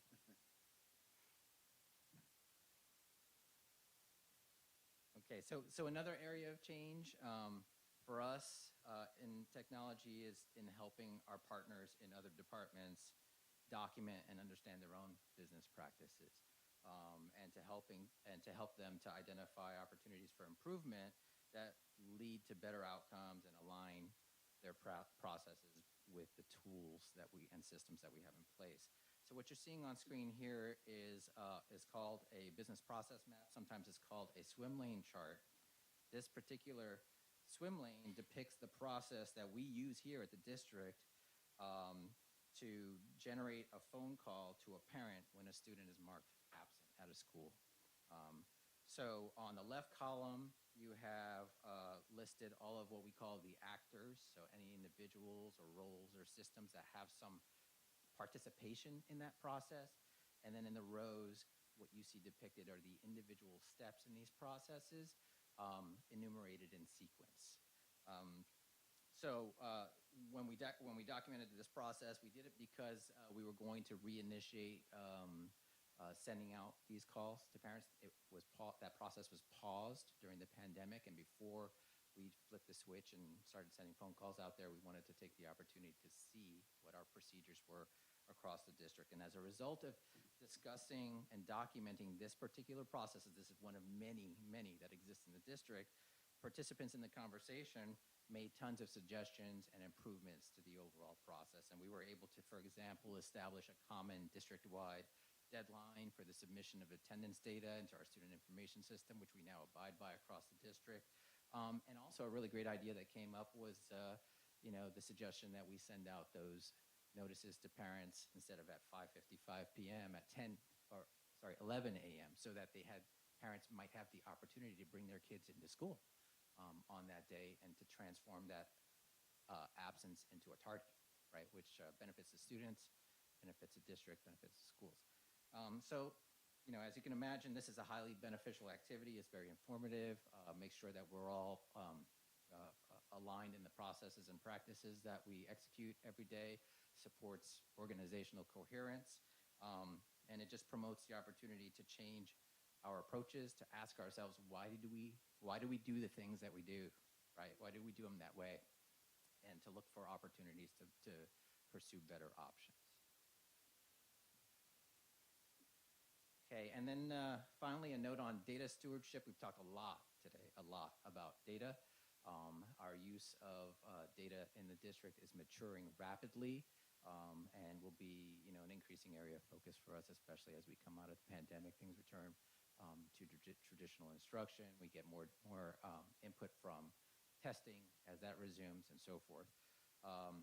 At our last board meeting, you approved a new position in the department that focuses on data systems, that connects the dots between data and the folks who generate it and use it every day. Again, this is a key facet of our shift as a department. We want to help ensure that the tools are being used appropriately so that data, first of all, is accurate and sound, but also to ensure that folks know how to access and interpret that data in the reports that are being generated by our systems. And then, of course, at the same time, we also need to make sure that data are being reported to local, state, and federal agencies to comply with our mandates, and also to ensure funding eligibility and to support partnerships, special programs, and grants, which are very data dependent.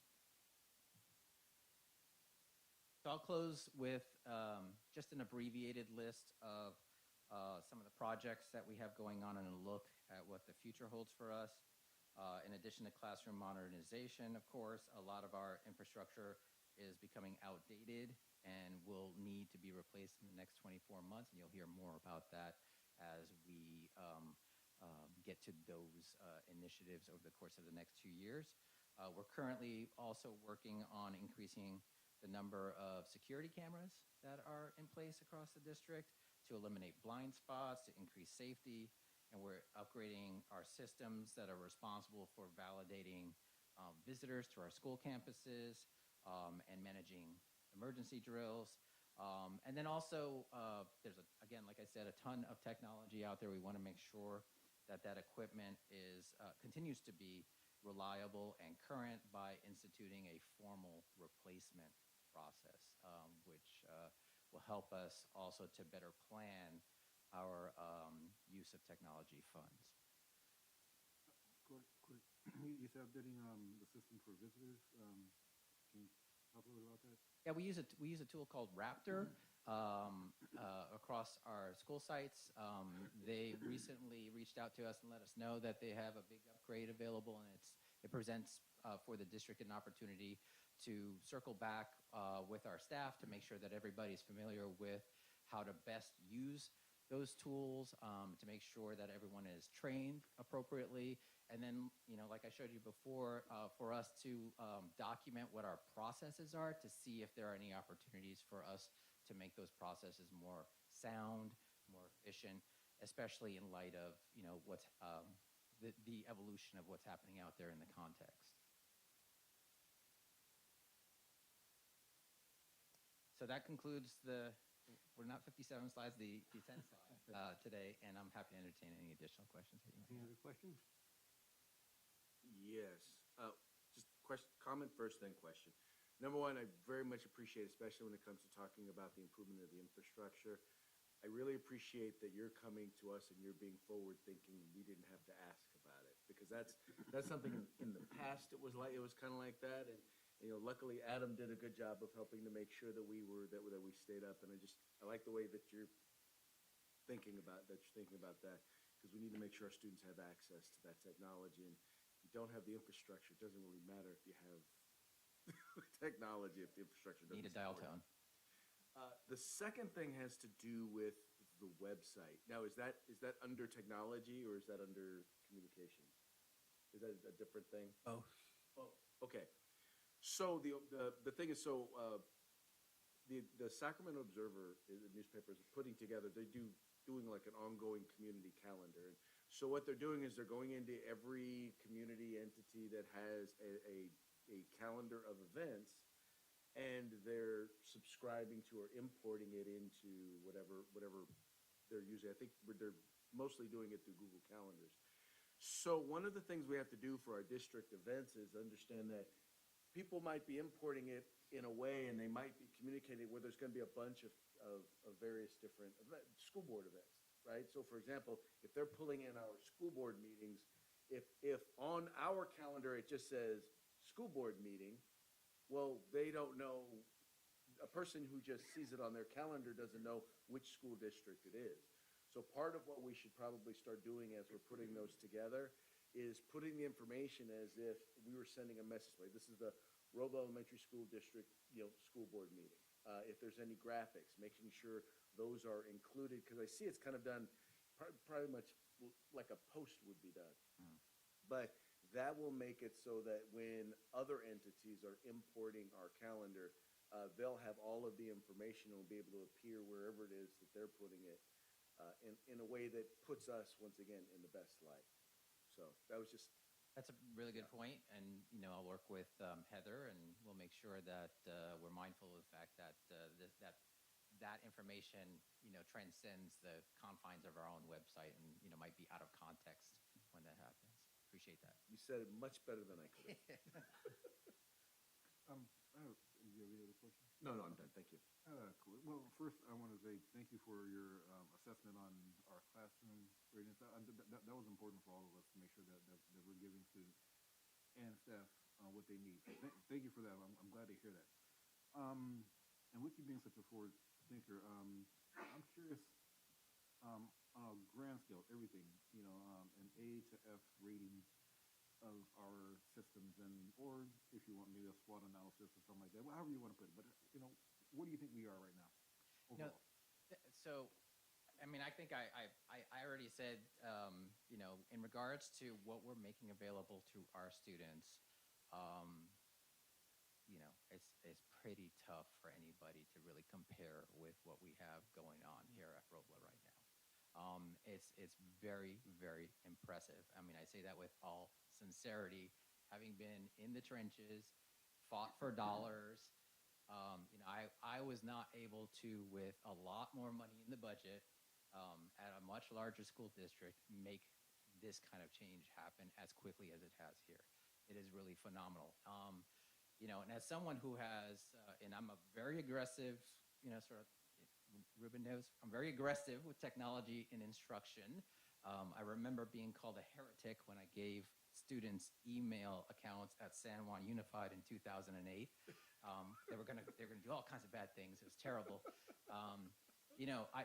I am all about trying to replicate the real world environment for our students so that they are best prepared to be able to integrate into our communities and into our workforce as quickly as possible and as natively as possible. And so, that a lot of that work is already done here. And we are the beneficiaries of the funding that has been made available as a result of the calamity that we've all been experiencing.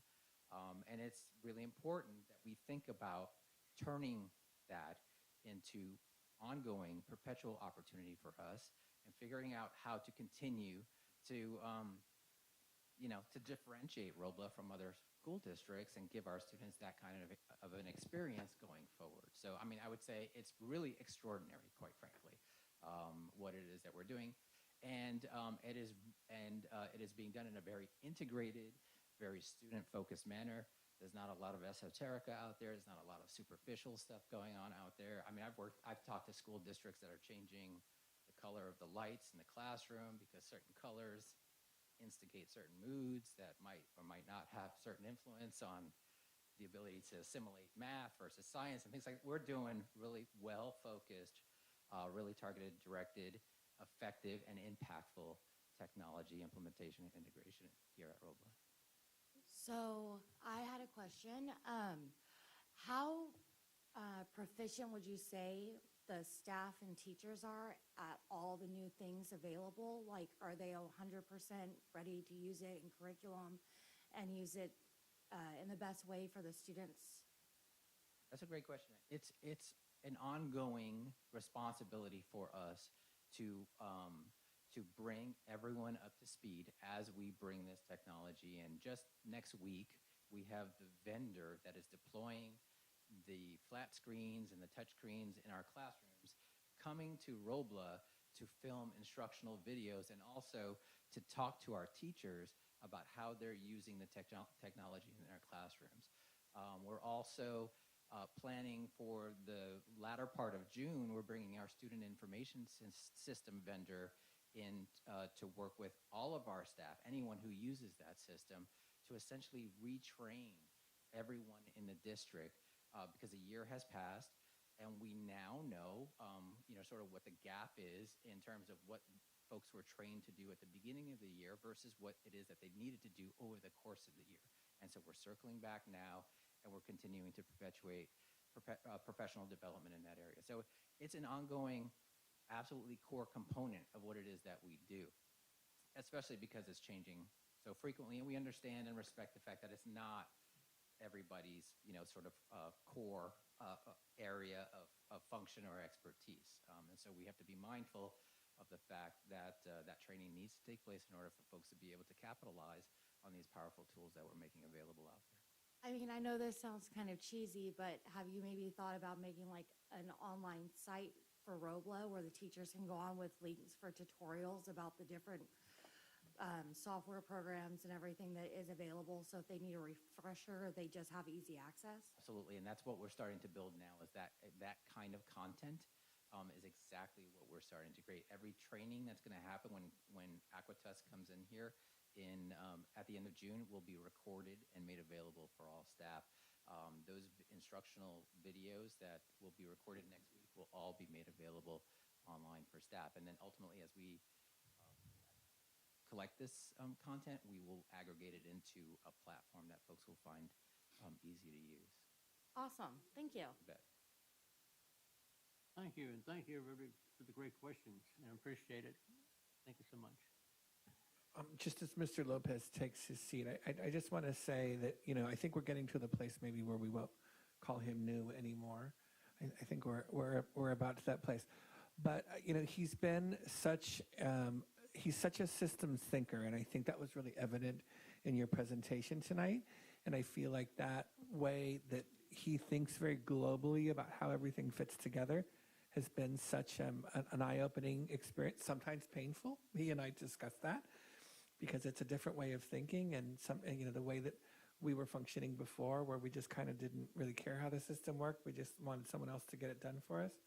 And we're all kind of learning about owning things a little bit better. And we have, there's got to be some learning that goes along with that. But that's Elliot kind of pushing us to really understand how the systems work together. And I'm really grateful that he brings that to the table for us. Thank you. I appreciate that. And I want to say that staff have been incredibly receptive to that change. I know it's daunting. You want me to do what?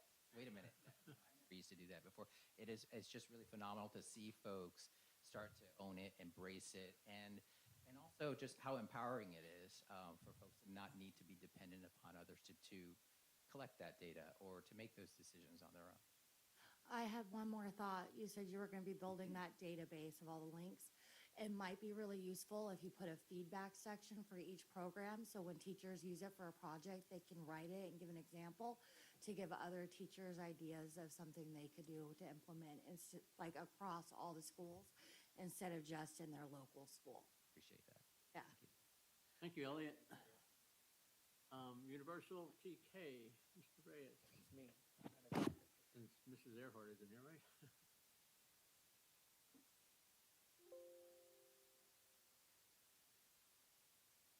Yes, unfortunately, Mrs. Earhart is not feeling well tonight.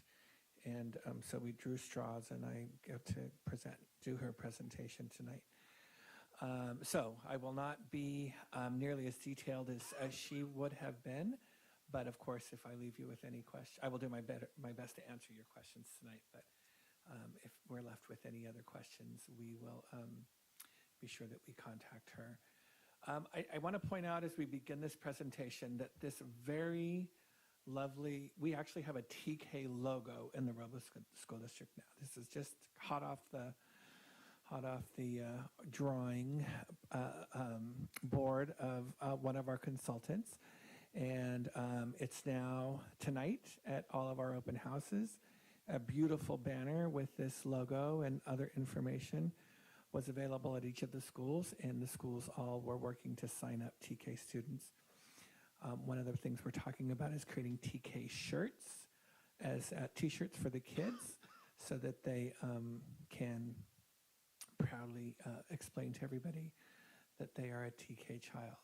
So as we gear up for TK getting bigger in the Robla School District in the upcoming year, we just wanted to offer the board some of the details. Now I know I'm going to move quickly just because you've heard a lot about this already, but we wanted to kind of put it out in a more comprehensive way tonight. So where TK has been is, as you know, it's been very, we've had 2 classes, the window of birthdays was small, and we allowed just a much smaller portion of our students to be part of our TK program. And looking forward, moving forward with the upcoming school year, it will be an expansion of the program, which begins in this next school year, and it will grow by a few months every year, as you've already heard, over the next 3 years. And when we're fully implemented, all 4-year-olds will be part of eligible for TK. It's also important to note some of the details here, that the classroom ratio will be 1 to 12, so that will be a teacher, an instructional assistant for the 24 students that we have in a TK class. A little more detail, in the upcoming year, as you've heard, we will have our TK classes at Bell Avenue and Maine Avenue. We will also have a DLI TK class that will feed into our DLI program at Glenwood. Yes, Mr. Julius? Oh. I know that one of our TK classes is here at Robla. Why are we moving it from Robla? Well, because one of the things that we need to do is make sure that our TK classes, our TK teachers have people that are doing TK and that they can talk to them, because collaboration is such a key to our success in Robla. So we don't have the space here to add another, and we didn't want to leave a single class anywhere. So we will have 2 or 3 classes at Bell and 2 classes at Maine. So no TK teacher will be by him or herself at their site. So what do we do when, because I know eventually the plan is to have multiple TK. Yes. So as we grow, we are told that the magical crystal ball that says how many TK kids you're going to have in 5 years tells us that we will have 13 TK classes when we're fully implemented, which of course will mean we'll have TK everywhere. Right. So we won't have a second TK class here. Eventually we might, because we're going to talk to you about how we're going to find the room to do that. Okay. So as we said, we project up to 5 classes next year. In order to teach TK, you have to be qualified not only with a multiple subject credential, but you must also have 24 early childhood education units. The law requires that we offer to our families a 9-hour day. And so we'll talk about how we're going to pull that off. And then it's important to remember that as excited as we are about TK, we need to remain excited about the wonderful preschool program that we offer here in Robla. And the law does allow for parent choice. So if you have a 4-year-old, you do not have to put them in TK. You can send them to preschool. And one of the marketing pieces we've been working very hard on is some information for parents so that they can make an informed choice whether or not they want their 4-year-old to go to Robla Preschool or to one of our TK classes.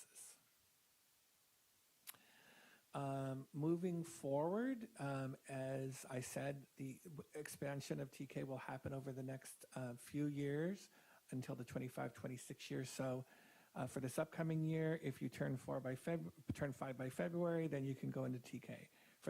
In the next year, it will be April, and then by the next year, it will be June. And so every year, we will add a couple of months. At that point is when we will expand to other school sites. And the law anticipates that they may reduce the ratio, not in this first year, but eventually to 1 to 10. So our class size would need to be reduced if we had 2 adults. We could only have 20 students in the class if funding allows for that. And then we will continue to refine our curriculum. And of course, the parent choice piece will remain part of how this will work. I'll just pause for a second and let you read our vision statement around TK. This is based very much on a program that is really focused on meeting children where they are.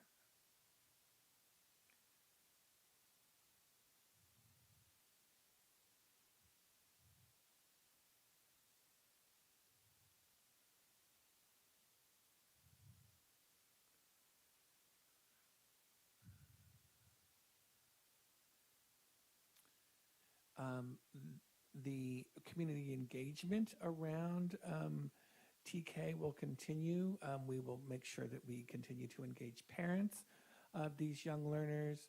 We will continue to engage around the expanded learning program, which we'll talk a little bit about in a minute. And then the current partnerships that we have that will continue to enhance what happens in TK. And the board knows all about the programs that we have here, but you see things like the library, we want to connect with them, continue our work with Mr. Roberts and his center, as well as United Way.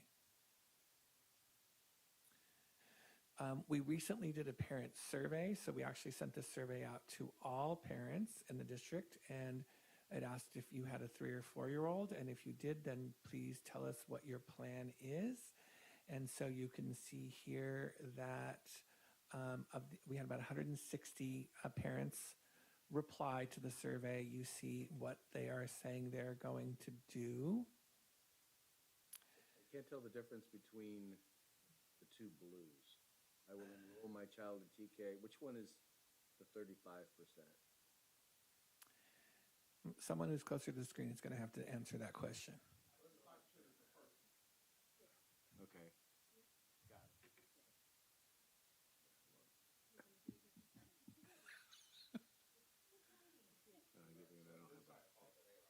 it. All right.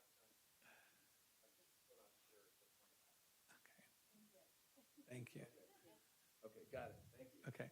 So in the survey, we said, if you're not sure, please call us, and we'll be happy to give you some more information. We have created a frequently asked questions sheet that we are getting out to all staff so that they can, and it talks about kind of like if your child, if you answer these questions, it's not meant to be like, you get this score and then you go to preschool, you get this score, you go to TK, but some things to think about. Is your child used to playing with other children and getting along with them? Does your child know any, do they read, do you get to read with them? And then if you're answering yes and no to these kinds of questions, it tells you maybe this child probably would do better in preschool, and maybe this child would do a little bit better in TK. And then we asked parents if they would need access to our extended day program. There will be 2 options. That will be the START program, as you've heard, that will happen after school at all of our schools. And then they will also have the choice of the child care program at the preschool. That's one of the reasons we placed the classes at Bell Avenue, because children in TK could just walk across the playground and go to the child care program at preschool if that's an option. Remembering, of course, that for the child care option, you do have to qualify income-wise, or of course you can pay. Whereas, of course, in the START program, there is no cost to families for that. So we have to make sure we are being very proactive about making sure we find all of the people we will need in order to staff this ever-growing program over the next few years. So what kind of learning we'll be doing and how we'll be creating the workforce. We'll have a TK Institute this summer where all of our TK teachers will be asked to participate, as well as the instructional assistants. We are part of a partnership with the Sacramento County Office of Education to create pathways for teachers to become TK teachers. So if you're a preschool teacher, for example, now, and you have the early childhood units, that's great, but you need a multiple subject credential. And this partnership will help us to support teachers to go back to school. If you're a preschool teacher and you'd like to get your multiple subject credential, then we will help you do that. If you're a multiple subject teacher, but you don't have the ECE units, then we will help you with that as well. So we are excited to look forward to supporting some of our teachers who might want to pursue the ability to teach in TK. We will do lots of professional learning in TK, and we are working very hard. P3CC, which you hear a lot about, is our effort to connect the preschool world and that's the P through 3, through 3rd grade, collaboration, and make sure that we are coordinating our programs from preschool through 3rd grade.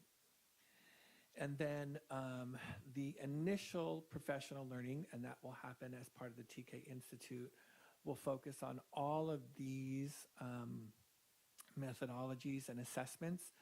So desired results, the Ecker scale. You hear Christy talk about all of these things. This is a place where if you ask me about any of these things, I couldn't answer you. We would need Christy to talk to us more about what these programs and services and assessments are. But this is the training that we'll be doing with our TK staff, so that being sure that they consistently understand these approaches and how to use these assessments and the data that they generate. Curriculum and instruction. So you see we are developing some very intentional approaches to instruction. We are being very intentional about the curriculum that we will use, and we're making some very detailed decisions about assessment. And of course, this is all informed by the wonderful preschool program that we've had in the Robla School District and the experts we have in early childhood learning who have helped us to set forth these guidelines as to how this will work in TK. Here's the details of the expanded learning program. So we must offer a program for students after school so that they can have a 9-hour day. So they'd have a 6-hour school day and then an additional 3 hours. It'll actually be more than 9 hours for kids. That's a possibility because our START program will be open until 6 o'clock in the evening. And then we do, as we've heard, the law requires that we must have an additional 30 days of programs beyond the school year, and that can be a combination of summer and intersessions during winter break and spring break, that type of thing. Does that attendance also count towards our ADA funding? And expanded learning? No, it does not. So they want us to have it, but they're not going to give us the money. Yeah. No. They're giving us the money to do it.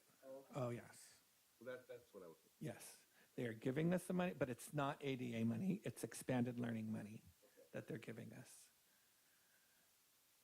And as we have said, this will be a partnership with the City of Sacramento and the START program. So we will be going from, we've got about 50 kids in START at every school right now. Pre-COVID, we had about 100 kids in START at every school. With expanded learning, we will be moving to 200 students at each school in the expanded learning program. The START program, are there folks used to working with smaller kids? No. So they will need lots of training as well. Yes. And I assume they're going to expand your staff too? Yes, so anybody know anybody who wants to work after school? Will need 55 additional employees to staff our expanded learning program, which is a lot of people. Will they need any additional curriculum or training? Absolutely. Yeah, well, START has the program. The reason we're expanding it is because it's been very effective. So if you become a START employee, you get all of the training you would need for START. Now, START has never done TK before, and they've only done K a little bit. So we will need to do additional training for the TK and K people. But we have a lot of expertise, so we can share that with them. And that will be a slow rollout, remember, because we'll only have TK at 2 of the schools. So we just would need to train the START staff at those 2 schools, and then eventually we can grow to the other schools as well. And this, of course, will be free to parents. Family engagement opportunities, we will continue, much as is always in the case at all of our programs in Robla. to create opportunities for parents to become involved. And you see some of the examples of things that are currently happening at preschool that will become part of the TK program. And then preschool teachers will actually do a different type of approach in terms of parent conferences, and that will be different because they will model their system after what happens in preschool, which is different than what happens in the K-6 world. So that's a move that we'll have to put into place. So we're going to have different furniture in TK and different materials in TK, and we'll have a guide that will describe those, but it will be based upon Ecker's guidelines, and the furniture will be appropriate for children at this age level, and materials will be different. You can see some of the ways, that they need to be. There's a lot of choice in early learning, right? Kids have to have a lot of choices, a lot of different ways to explore the world, and so those materials will be different, and we will need to be making sure that we're getting those in place. I know Christy has been working with Mr. Castillo to get those orders together so that we're all ready for the new school year. Here, this is the furniture that we have identified, and so this is a sample of what it will look like in a TK classroom. And again, I don't know all the details here, but if you ask Christy, she'll tell you why everything that is in that picture is there, what the use of it is, why we need it, what kind of how it will play a role in the schedule that will happen in TK. But it's all very, very intentional.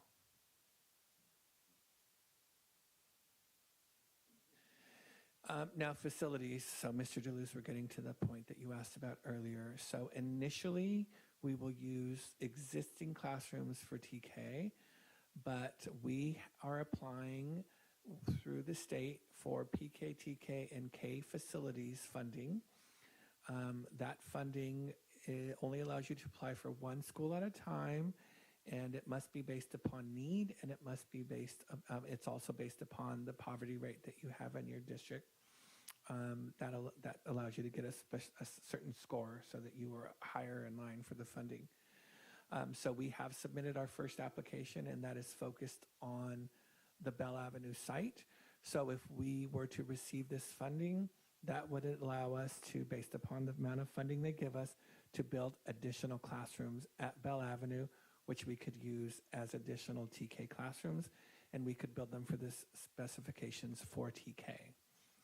If that funding continues, we've already identified that our next funding application would be at Maine Avenue, and then we would, depending on our eligibility, would then build some classrooms at Maine Avenue. And then again, if that funding continues, we will continue to apply in order to create these TK classrooms at all of our school sites.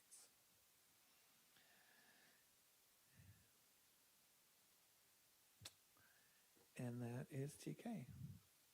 I'm happy to answer any questions that you have. Any questions? Well, yeah, couple of questions. So I know this is a big push in particular by the state. My question is, being that we're in already in a teacher shortage, what is the likelihood that we're going to be able to go and, find enough TK teachers right now that have the credentials that we would need? I'm assuming not only are they going to be hard to find, but when you find them, there's going to be a lot of competition for them. Yes. Well, we have been thinking about this and strategizing around this for months already.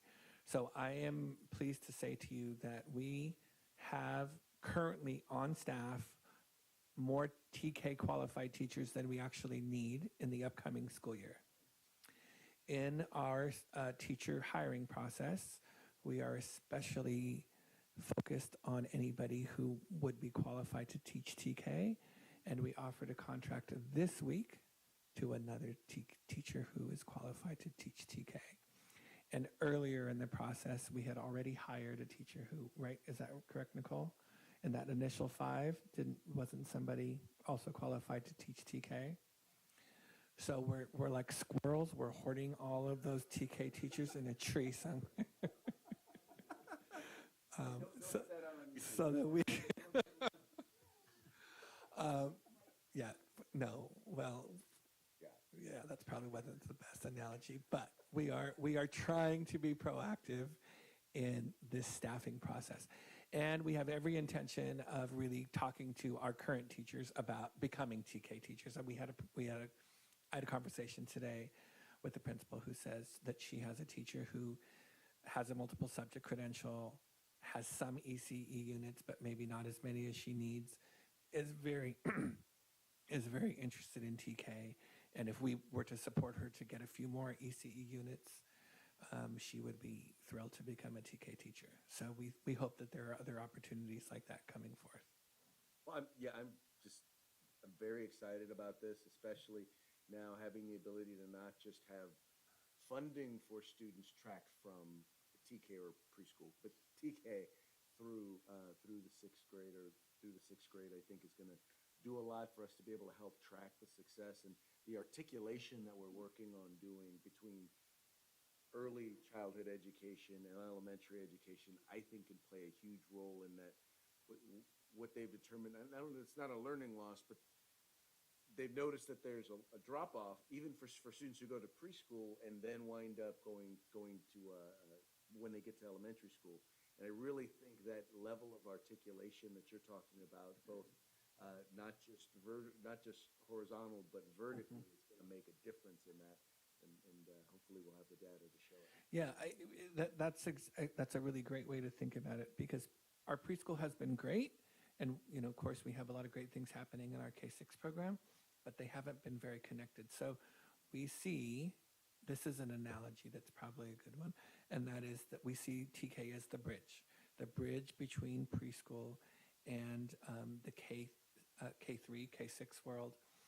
And so we'll take the best practices from preschool and the best practices from kindergarten, and TK will be that place that helps them to transition from preschool on. I guess the other thing I want to say is we're thrilled that this will be a way to support very young children and their learning. That's a very exciting way to think about this program and how it will help this community. But I also can't help but on the kind of superintendent, the other side of my brain, where I think about the fact that we are so concerned in Robla about declining enrollment, that this has the potential to bring in more students who maybe haven't been in school, these young learners, and because they will generate ADA thanks to this new program, it could be something that could help us with enrollment, and that's good for us as well. Do we know if the funding per student ADA is more or less or about the same as what we get through First Five for early childhood education? Oh, it's more than it's more than early childhood. A student in TK is considered the same ADA as a student in K. Okay. Or the same per ADA.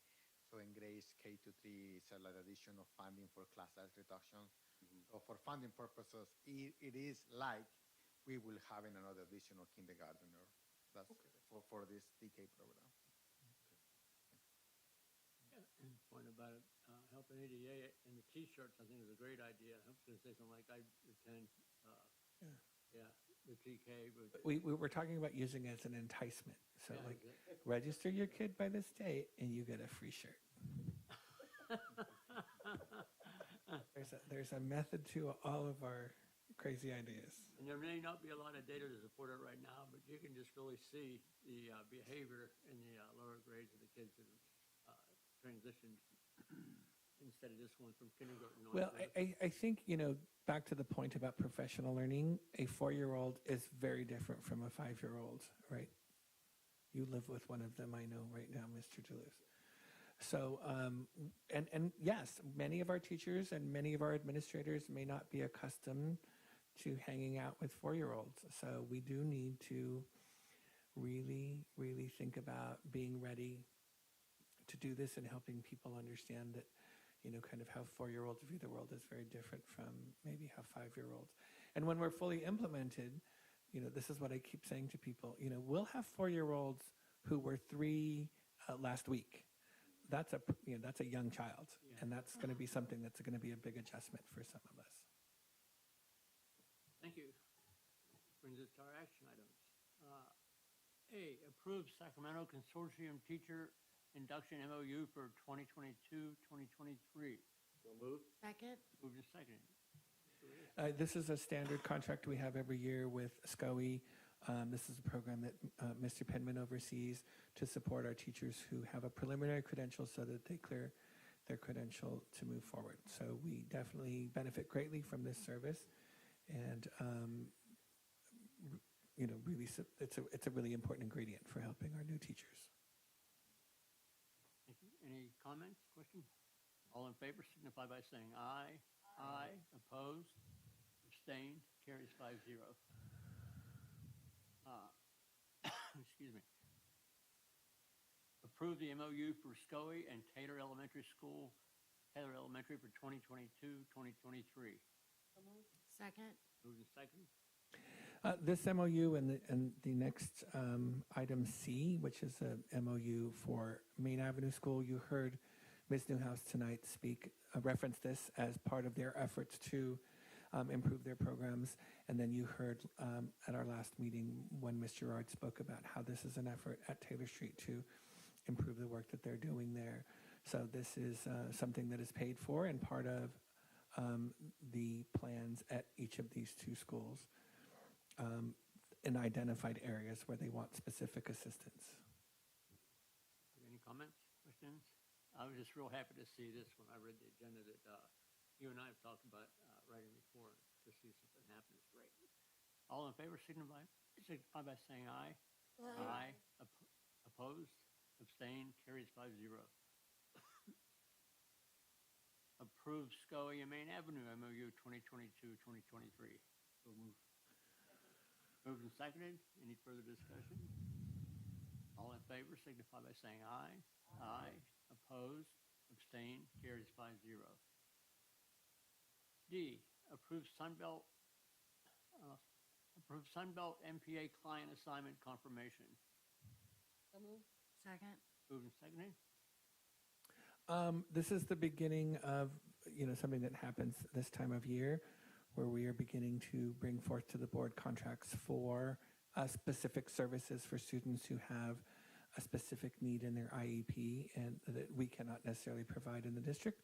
And so we need to create these contracts to meet the needs of those students and their very specific goals in their IEP. And so that's true for this item and the next one as well. Thank you. Any comments?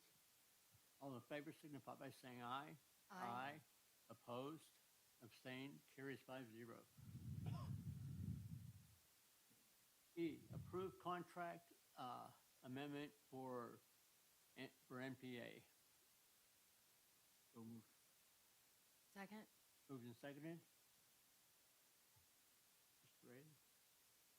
It's the same. It's the same concept. Same thing. Okay. Excuse me. I'm trying to fight this tickle in my throat. Any other comments? All in favor signify by saying aye. Aye. Opposed? Abstained? Carries 5-0.